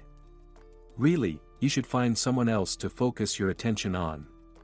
Sorry, goodbye. Maggie turned and walked away. This is because of your past, isn't it? He suddenly called after her. What? Maggie turned back to him. He looked uncomfortable. He avoided her gaze, then met her eyes again, struggling to speak. I know about you, Maggie. About your time in prison. Interesting, how do you know? Maggie squinted, although, I think I can guess. Maggie, that doesn't matter. You're innocent. Maybe you could tell me the whole story. He paused and sighed, I don't know why, but I just can't seem to talk to you normally. I keep asking you stupid questions. I must seem like an idiot to you, right? I'm sorry. I just don't know how to get to know you better, but I really want to. She looked Bart straight in the eyes. That evening, Ashley stopped by Maggie's house on her way home from work, as usual, and sat down on the old swing next to her friend. Ashley, is there something you want to tell me? Maggie asked immediately. Like what? Ashley raised her eyebrows in surprise. Well, for instance, who you've been discussing my life with. What's the big deal? It's not like you're keeping it a secret, right? Ashley began firmly but then suddenly dropped her gaze and mumbled apologetically, Maggie. But he kept asking me about you, wanting to know who you are, where you're from, what happened to you. I didn't even realize I was telling him everything. I'm sorry, okay? Ashley, usually so confident, now looked at Maggie with a mix of fear and confusion. Maggie couldn't help it, she waved her hand dismissively and burst out laughing. Ashley let out a relieved breath and said, "Maggie, I swear, I only talked about you with Bart. I even warned him that if he told anyone, I'd deal with him myself. But you know, he's never been a gossip. And honestly, Maggie, you might end up thanking me. I think Bart likes you." "Really?" His eyes lit up when he was asking about you. Ashley jumped off the swing and stood in front of Maggie, who was still sitting. "Seriously? I think he fell for you at first sight." "You know, Ashley, I think you might be right," Maggie agreed, laughing cheerfully. Not long after, Maggie received a summons from the local police department. It concerned an incident at the prison where Maggie had served her time. Some time after Maggie was released, a female inmate who Maggie had often spoken with had died. The young woman, Lorraine, came from a good family and was completely unprepared for the harsh reality of prison life. Maggie had become a lifeline for her. Lorraine was devastated when Maggie received news of her early release. Of course, she was happy for Maggie, but the thought of being left behind without Maggie's support was terrifying for her. After Lorraine's death, her parents pushed for an investigation into the cause of her death. Maggie was called as a witness to talk about Lorraine's life in prison. The conversation was difficult and not particularly useful. It felt as if Maggie had been plunged back into that dreadful atmosphere. After answering all the questions and eager to get outside as quickly as possible, Maggie hurried down the corridor and almost ran into a man. "I'm so sorry," she mumbled, embarrassed, as she looked up. The man stared at her in astonishment, as if he had just seen a ghost. She tried to recall if she knew him, wondering if that could explain his reaction. But no, she was certain she had never seen him before in her life. A few days later, an unknown number appeared on Maggie's phone. "Maggie," she heard a completely unfamiliar male voice. "Yes, hello," she replied. "I urgently need to meet with you. It's about your past and your future." "What? Who are you? You don't know me. We've never met. But I know a lot about you, and believe me, it's in your best interest that we meet." The conversation was confusing, unsettling, and disturbing. Maggie's first instinct was to end the call and turn off her phone. But she realized that doing so would leave her feeling anxious and tormented for a long time. Besides, she suddenly had a strange feeling that this might somehow be related to Norbert. "All right, I'll meet with you," she said. "Great," the man said hurriedly. "Come tomorrow too." "No," Maggie interrupted him. "You called me. That means you need something from me." "Fine, I'll meet you, but it will be on my terms." "But listen," he started to protest. "That's it. The conversation is over. Either you come to where I say, or goodbye." "All right, fine. I'll come tomorrow, but we can't be seen together." "Then we won't be seen," Maggie said with a smirk. She gave him the name of her village. "Actually, if you manage to find my phone number, you probably know where I live too, right?" "Yes, I know. It's quite far, but," he added quickly, "that might be for the best. I'll be there by 10 tomorrow night and will call you." He abruptly hung up, leaving Maggie deep in thought. She had no idea who this man was or what he could possibly want from her. Most importantly, she wondered if she had made the right decision in agreeing to meet him. The next evening, he called. She stepped outside. In the shadows of the trees, her eyes, accustomed to the darkness, barely made out the silhouette of a dark car with tinted windows. The car flashed its headlights briefly. Maggie approached and stood, waiting. Finally, the door opened, and a man slipped out. "Hello," Maggie said with surprise. "I must have made quite an impression on you for you to decide to meet with me."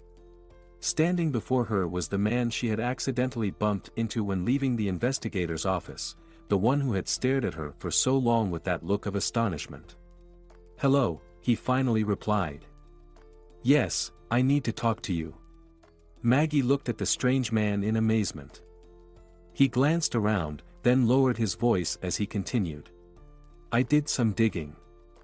I know who you are, and I know you served time for murder. So, what I need to ask you shouldn't be too difficult. He glanced around again, nervously rubbed his cheek, and finally managed to say with difficulty. I need to get rid of my wife. Completely, you understand? So, you want to kill her? Maggie carefully pronounced the terrible word. I want her out of my life. Forever. Then why don't you just divorce her if she's such a burden to you? Maggie asked, barely concealing her disgust, but deciding to see the conversation through. That's none of your business, got it? He shouted, ducking down as if afraid. It's none of your business. It just needs to be done quickly and quietly. I'll pay you. A lot. More than you could ever make in your lifetime. Maggie looked at the man with interest. This was the second time recently someone had offered her more money than she could ever earn in a lifetime. And aren't you afraid I'll just go and report you? She asked. He flinched at her words but managed to pull himself together, lifting his eyes to her with a hateful glare. No, I'm not afraid. Even if you did, no one would believe you. You're an orphan, a murderer, and I'm a wealthy, respected man. I'll accuse you of extortion and blackmail, and you'll get another sentence. This argument was all too familiar to Maggie. Not long ago, Norbert had shouted the same thing in her face. Why do these scumbags feel so invincible and untouchable? Could they really be right? Would no one believe her? Are money and power truly enough to shield them from justice? She realized she had to agree and try to help this unknown, unfortunate woman, someone this scoundrel had likely already condemned. If she refused, he'd just find someone else to carry out the vile act he'd concocted. And then, for the rest of her life, Maggie would be haunted by the thought that she could have helped but didn't. The death of this woman would truly be on her conscience. Alright, enough wasting time on idle talk. I don't want to be seen here with you. I can tell you're already on board. For you, it's easy money. A lot of money. So, are you in?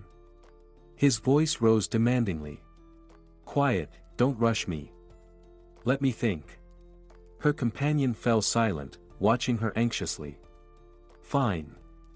Let's say I take care of your wife, Maggie smirked, noticing how the man flinched. Don't worry, I'll handle everything. Now, about the money. Understand, I'm no fool, he quickly added, you'll get paid only after Jennifer is officially declared missing. And how much? Maggie knew she had to calm him down, to make him believe she was willing to accept his offer. It was clear that even in this horrific moment, the man, who had already crossed a moral boundary, was torn between greed and the desire to get it over with at any cost. Well, 60, he finally muttered, $60,000. That's enough, I checked. You checked? Maggie asked, incredulous. All right then, since you're so experienced, consider it a deal. But how am I supposed to meet her? Maggie looked thoughtfully at the man. By the way, what's your name? Benjamin. He mumbled, why do you need to know? Now that we're in this together, we should get to know each other. I have no intention of getting to know you. And if you think you can blackmail me later, know this, I'll have you thrown in jail immediately. If the situation and everything being discussed weren't so horrific, Maggie would have burst out laughing. The man's feeble attempts to appear confident and strong were utterly ridiculous. You just take her wherever you want. As for meeting her, it's simple. I've thought it all out. I noticed right away that you look a lot like Jennifer, my wife. That's why I started asking about you. She'll see it too and be intrigued. She'll want to meet you herself, I'm sure. Just tell her something, about long-lost relatives, about needing to go out of town to see them. But that's not my concern. No, that won't work, she said firmly, looking him straight in the eye. Tomorrow, bring her here. To this village. I'll tell you exactly where to go. Leave her at the house of an old woman I know. She's deaf and mute, so don't worry. After that, it's no longer your concern. Our forest has kept darker secrets. But how will I convince her to go? He asked, looking helplessly at Maggie, then suddenly slapped his forehead. I know. I'll show her your picture. She'll definitely be interested. And I'll tell her I know where you live, right? Maggie didn't even bother asking how he had gotten her picture. She just watched this man, who seemed to place no value on another person's life. At that moment, her desire to help the unfortunate Jennifer, who was now in grave danger, grew even stronger. Maggie felt a sense of responsibility for this woman she had never even met. As the car drove away, Maggie stood there, deep in thought. Everything that had just happened suddenly crashed down on her. It felt like she had been dragged back into the filth and human depravity she thought she had left behind for good. Half an hour later, she knocked on the door of an old house on the outskirts of the village. Miss Lee, dear. Maggie sat down in front of the woman. I have a favor to ask. Tomorrow, someone might come by and bring a young woman. She might look a bit like me. Don't talk to them, all right? Pretend you're deaf and mute. I'll be close by and will come over right away to explain everything, Maggie said, though she doubted she could explain anything at all. But the next day, he didn't come. Maggie spent the entire day watching Miss Lee's house from a nearby abandoned building, which offered a clear view of the yard, the surroundings, and the winding dirt road leading deep into the forest. The only vehicle that passed by all day was an unremarkable car, covered in mud. Such vehicles were common here. City hunters and fishermen frequently drove through the village. So, he must have changed his mind, lost his nerve at the last minute, Maggie thought. On one hand, the thought brought her relief, but on the other, it stirred sharp pity for the woman who would eventually be disposed of by that scumbag Benjamin. Tomorrow, I'll go to the city, find the investigator who called me about Lorraine, and tell him everything. He can't refuse to help. He just can't. Maggie kept telling herself, knowing she couldn't just forget everything that had happened. But she was plagued by an unshakable sense of dread. It wasn't just a feeling, it was a strong intuition that something terrible had already happened. Maggie tossed and turned all night, unable to sleep. Her mind kept returning to the thought of the muddy car that had driven down the old forest road. What if, at the last moment, he decided to get rid of his wife without involving anyone else? Unable to speculate and wait any longer, Maggie got dressed, zipped up her jacket, and put a knife and flashlight in her pocket before heading down the forest road. She walked further and further, knowing she was being foolish. Searching for someone in their forest was impossible. But she had to do something. So she just kept walking along the road, which gradually became less distinct until it finally disappeared entirely among the towering trees and impenetrable thickets. Dusk was falling. Maggie took out her phone, no signal, and the battery was in the red. Her legs were aching, and her stomach growled. Idiot. Fool. Stupid savior, she cursed herself as she pushed through the thorny underbrush. Struggling to free her jacket sleeve from the branches, she stopped to catch her breath. And then she heard it. It was a sound completely foreign to the forest, a faint human groan. Maggie froze. She strained to hear it again, to pinpoint where it was coming from. Finally, the barely audible sound came again.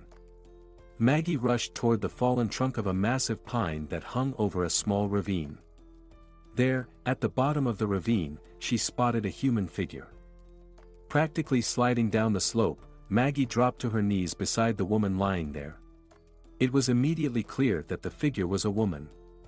Long, blonde hair was strewn across the ground, and her eyes were closed. For a few moments, Maggie was too terrified to touch the stranger. But then she realized, why should she be a stranger? If the man hadn't lied, Maggie knew her name was Jennifer. In fact, from the very first moment, Maggie couldn't shake a strange feeling that she was deeply connected to this unfortunate woman. But there was no time to dwell on that odd sensation. Maggie found the woman's pulse and anxiously studied her face. She had been badly beaten. There were several bruises and scrapes, one of her eyes was completely swollen shut. Her arms and neck were covered in mosquito bites, but most importantly, she was alive. She was breathing, though with difficulty. Tearing her hands on the rough bark, Maggie managed to break off several large fir branches and tied them together with a long scarf she had taken from the woman. It formed a makeshift stretcher, onto which Maggie carefully placed her. "All right, let's go," Maggie encouraged, pulling the branches behind her. With each step, the frail woman became heavier for Maggie. Her legs seemed to sink deeper into the soft carpet of grass and fallen leaves, and it became increasingly difficult to move them. She breathed heavily, her lungs struggling to draw in air. Suddenly, the forest grew unbearably hot and suffocating, sweat dripped down her face, which was also covered in sticky cobwebs. Summoning the last of her strength, Maggie dragged her burden to the lonely house of the old healer with the strange, mysterious past. The healer stood there, her eyes wide with astonishment, watching the scene unfold. "Miss Lee, help!" Maggie gasped, collapsing to her knees next to the porch. "Well, Maggie, I've had a look at your find. Thank goodness, nothing life-threatening. Cuts, scrapes, mosquito bites, a bit of exhaustion, nothing serious. I've cleaned and treated all her wounds, they'll heal. But as for her head, that's a different matter. That's not something I can fix." "What do you mean? What's wrong with her?" Maggie was puzzled by her words. "Everything's wrong. I tell her she needs to drink something, and she starts crying. I ask who we should call to come get her, and she starts crying again. What can you do? I gave her some sedatives to help her sleep. But you need to take her away soon, or I'll go mad." Just now, I walked into the room, looked at her, and asked, "Maggie, how did you end up here?" Miss Lee suddenly stopped mid-sentence and stared at Maggie. "Come with me," she ordered and marched inside the house. Maggie, utterly confused, followed Miss Lee into the room. The woman lay on an old bed, breathing steadily and deeply. It was clear she was in a deep sleep. Gauze compresses were placed on her forehead. At the sound of the door opening and footsteps approaching, she stirred slightly but did not wake. Miss Lee walked up to the bed and motioned for Maggie to come closer. She then carefully removed the gauze from the woman's face. "Look," she whispered. "This is what I'm talking about." "Look at what?" Maggie asked, puzzled. At her face, the old woman snapped, growing impatient. "Don't you see anything strange?"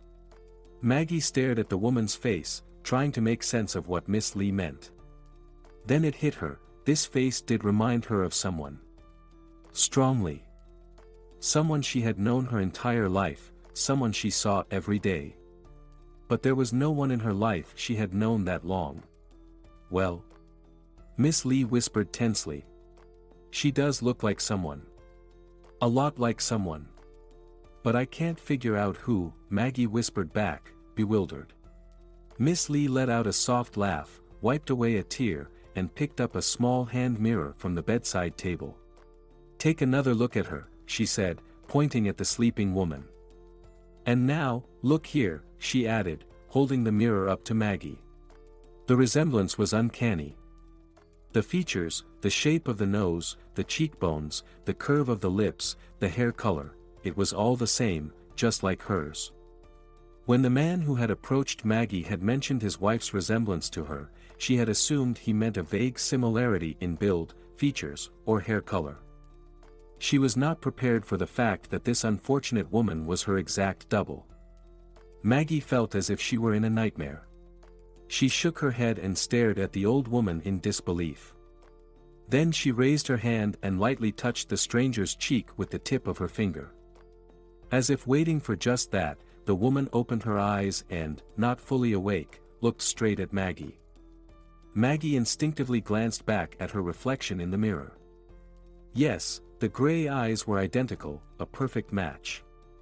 That was the final straw. Maggie's vision darkened, and when she opened her eyes again, she found herself lying on the floor with a pillow under her head. Well, Maggie, we need to figure something out. I'm running out of places to stash bodies.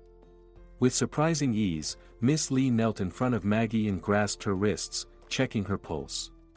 All right, you're going to be fine, she muttered as she struggled to get back up from her knees. Still dazed, Maggie rose from the floor. What's wrong with me? She shook her head in confusion. You fainted. You looked in the mirror and apparently couldn't handle your own beauty, Miss Lee joked. Now fully coming to her senses and recalling the reason for her state, Maggie abruptly turned toward the bed. But where is she? She's outside. Let her get some fresh air. Now, sit down, and let's figure out how this can be. You two look like two peas in a pod. Well, maybe you're a little older, Miss Lee noted. I don't know, Maggie said with a trembling voice, pressing her palms to her temples. A soft knock sounded at the door. May I come in? A very pale woman, who seemed to have regained her footing, entered the room. So, your name is Jennifer. Maggie looked at the stranger who had her face. The woman also kept her gaze fixed on Maggie. Jennifer, she said uncertainly. Well, at least you're not Maggie, Miss Lee remarked with a huff.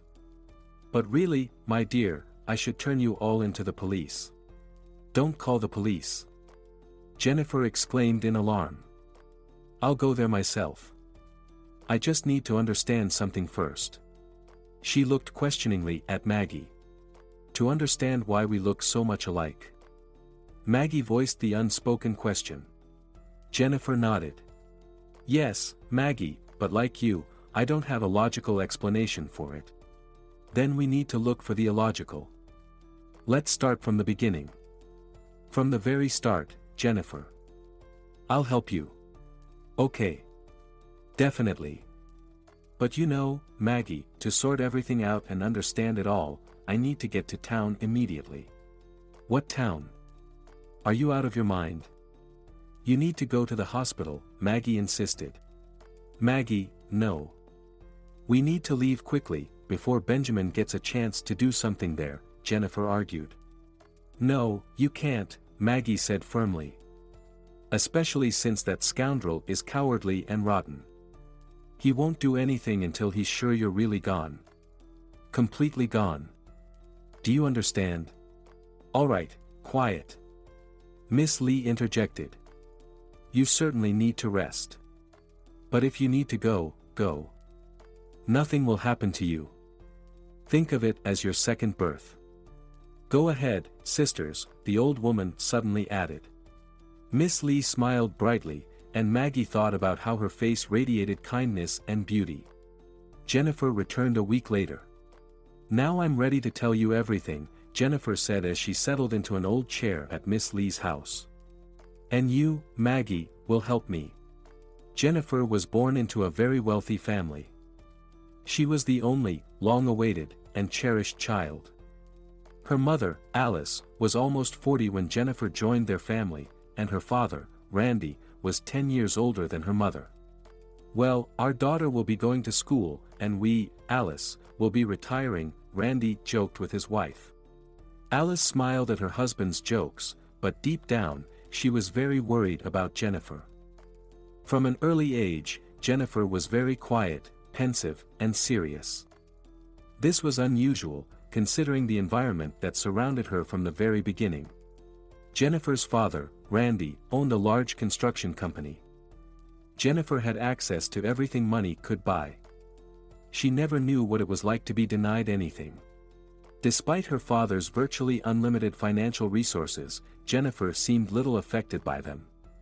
She preferred a quiet country house by the lake to trips to resorts, old sweatpants and slippers to luxurious outfits from high-end brands, and a regular book to modern gadgets. While Alice respected her daughter's personality, she couldn't help but worry when she saw Jennifer, like an old woman, wrapped in a blanket and curling up in the corner of the sofa instead of going out of town with friends. Listen, you have to understand, not everyone needs all these parties, Jennifer dismissed her parents. Other parents are happy when their kids stay home, and you're making a tragedy out of it. Jennifer, why tragedy? It's fine in moderation, her mother replied. Did you talk to Mary? She said she's going to celebrate her birthday on a riverboat, and you don't want to go. How come, dear? Mom, what birthday? It's just an excuse for kids to escape from their parents and cuddle with boys. I'm not interested in that. Jennifer finished a prestigious high school and enrolled in college to study linguistics. Well, Dad, I'll learn a couple of languages now and work as your translator, she explained her choice to her parents. I should at least bring some benefit to the family. Daughter, we need a different kind of benefit from you. We'd like some grandchildren, her father replied cautiously. But despite his caution, Jennifer scowled angrily and often locked herself away in her room. This topic was off-limits for her. She had convinced herself once and for all that she only interested men as the wealthy heiress of her father's business. Mom, let's be objective, Jennifer declared at 16. I'm not a beauty, and I don't possess great intelligence or talents. By the way, it's interesting. You've always been very beautiful, and Dad has an incredible memory and knowledge. But for some reason, I don't resemble either of you at all. Okay, I didn't inherit any brains, but my hair color is even different. You and Dad have dark hair, and I'm blonde. Well, anyway, Jennifer returned to her original thought, what do you think? If we didn't have money, would the line of people wanting to be my friends still be as long? Take Mary, for example. Do you think she'd still invite me to her parties if I couldn't give her $1,000 for her birthday? But be honest, Mom. Critically analyzing herself and her acquaintances with youthful maximalism and ruthlessness, Jennifer didn't notice her mother's suddenly pale face. However, Alice quickly regained her composure. Jennifer, you're wrong. Of course, our family wealth and Dad's position require us to be cautious, but you can't judge all people like that. Sure I can, Jennifer ruthlessly concluded the conversation. Alice, don't worry, Randy reassured his wife. Jennifer will grow up, meet a decent person, and everything will be fine. We just need to live long enough to see that. I want to enjoy some grandchildren. And right now, he continued thoughtfully, you know, maybe Jennifer is right about something. After all, we don't have anyone else, and she is the sole heiress to all our assets and the company.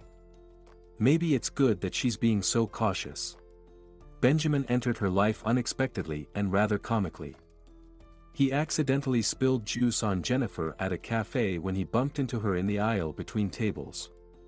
Apologizing profusely and charmingly, he made her laugh so much that, to her surprise, she agreed to stay and have a cup of coffee with him. He was very attractive and charismatic, laughing infectiously, and he seemed entirely different from all the men she had met in her life. He gazed at Jennifer with admiration, hanging on her every word. She suddenly felt that she had finally met someone who cared only for her, someone who would appreciate her. However, he had actually assessed her right away, but in a completely different way. With a keen eye, he quickly determined the brand and value of the watch on her wrist and even the purse she carried. When he walked Jennifer to her car, he became convinced of his assessments. This was an incredible opportunity, and Benjamin was determined not to miss it. Benjamin, I love you very much, Jennifer told him 6 months into their relationship. Then we should get married, Benjamin replied with a smile. Randy died 3 years after Jennifer and Benjamin's wedding. It was a devastating blow for Alice. After living with him for 45 years, she realized she simply didn't know how to live without him. She couldn't and didn't know how. Despite her overwhelming grief, Jennifer wasn't surprised when her mother quietly faded away a year after her father's death. After losing her parents, Jennifer was left with only Benjamin, her one remaining relative and closest person. At least, that's what she had convinced herself for a long time. But Benjamin thought differently. After Jennifer legally became the sole heir to the company, he believed he was the one in control. He wasn't shy about spending money and didn't particularly care if his infidelities remained a secret from Jennifer. I want a divorce, Jennifer said calmly. I know you've been cheating on me for a long time, and there are no longer any relationships or feelings between us. I've been deceiving myself for too long. I kept thinking I was wrong for wanting more from you or for suspecting you of anything. But that's no longer important. I want a divorce. No, wait, Jennifer, you can't just throw me out of your life like this, he exclaimed indignantly. Why not? I can. Jennifer suddenly turned to him. I can and I will, even though it will be hard for me. Harder than, say, kicking you out of the company or this apartment. I hope you still remember that all of this belongs to me. It was a blow. A strong and painful one. He turned pale. Fine, Benjamin, this will be handled by the lawyers. Of course, you will get a portion of the assets and a sum of money in the divorce, but you will be fired from the company. By the way, I'm giving you a month to resign voluntarily. Exactly 1 month, Benjamin, she added. In a month, I will file for divorce. So that's how it is. Benjamin was seething with indignation. He had spent the best years of his life on this fool. And she was only offering him a share of the assets. Well, thanks a lot. That wasn't enough for Benjamin. He wanted it all. He needed to get rid of Jennifer. Completely. She had to disappear from his life. In fact, from existence. Then he would become the sole heir and rightful owner of the entire vast fortune and business. He would be one of the richest men in the city, with power and money, the two pillars upon which a real man's life stands. He needed to find some junkie, a former criminal, anyone would do. Just have someone hit Jennifer on the head with a brick or a stick, or stab her with a knife, whatever it took. No, he immediately told himself. She would never let such a person get close to her. And besides, she doesn't frequent places where someone could approach and hit her without being noticed. This is all nonsense. So I need to find a murderer, a real hitman. But, God, where do you find them? They don't advertise in the newspapers. What a ridiculous thought. Suddenly, Benjamin caught himself talking aloud. He clamped his hand over his mouth in fear and glanced around, even though he knew perfectly well that he was completely alone and no one could overhear him. He tried to distract himself with tasks, conversations, and plans. But before long, he found himself returning to the same thought. I need to get rid of Jennifer. Forever. This thought consumed him so completely that he began to seriously worry he might accidentally say it out loud. Sometimes it seemed to him that his wife could read these thoughts through his eyes. Finally, he realized that he needed to take action, or he would go insane. Besides, the month was coming to an end, and Jennifer could start the divorce proceedings at any moment. Then he would definitely lose everything. Not knowing where to begin, he arranged to meet with a friend from college who worked in the police department. Of course, Benjamin was nowhere near the idea of putting his hand on his friend's shoulder and jokingly asking, "By the way, Tomas, I need to send my beloved wife to the other side, and I need it done quickly. Do you know anyone who could help?" To be honest, he didn't quite understand why he was going to see Tomas. Maybe he could learn something. Test the waters with Tomas about such matters. He remembered that in college, he had no intention of being a particularly honest or principled law enforcement officer and openly said that only a complete fool wouldn't use his position for personal gain. When Benjamin entered his friend's office, Tomas was busy. However, it wasn't long before the door opened, and Jennifer walked out. Benjamin's heart seemed to stop, then began to race anxiously. So she had somehow learned about his plans, suspected something, and had beaten him to it. Damn smart woman. What do I do? Benjamin stared in shock at his wife as they collided in the doorway. She glanced at him indifferently, as if seeing him for the first time in her life, and said, "Excuse me, please."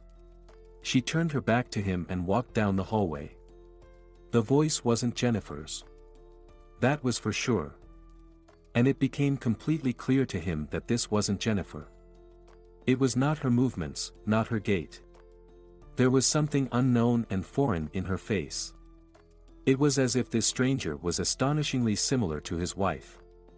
He concluded that he needed to figure this out, otherwise, he would lose his mind. "Benjamin, how long has it been since we last saw each other?" Tomas stood up to greet his friend from behind his desk. They talked about something unimportant, shared a laugh over mutual college memories. Finally, Benjamin found the courage to ask. "Hey, I just bumped into a woman at your door. Her face looks familiar.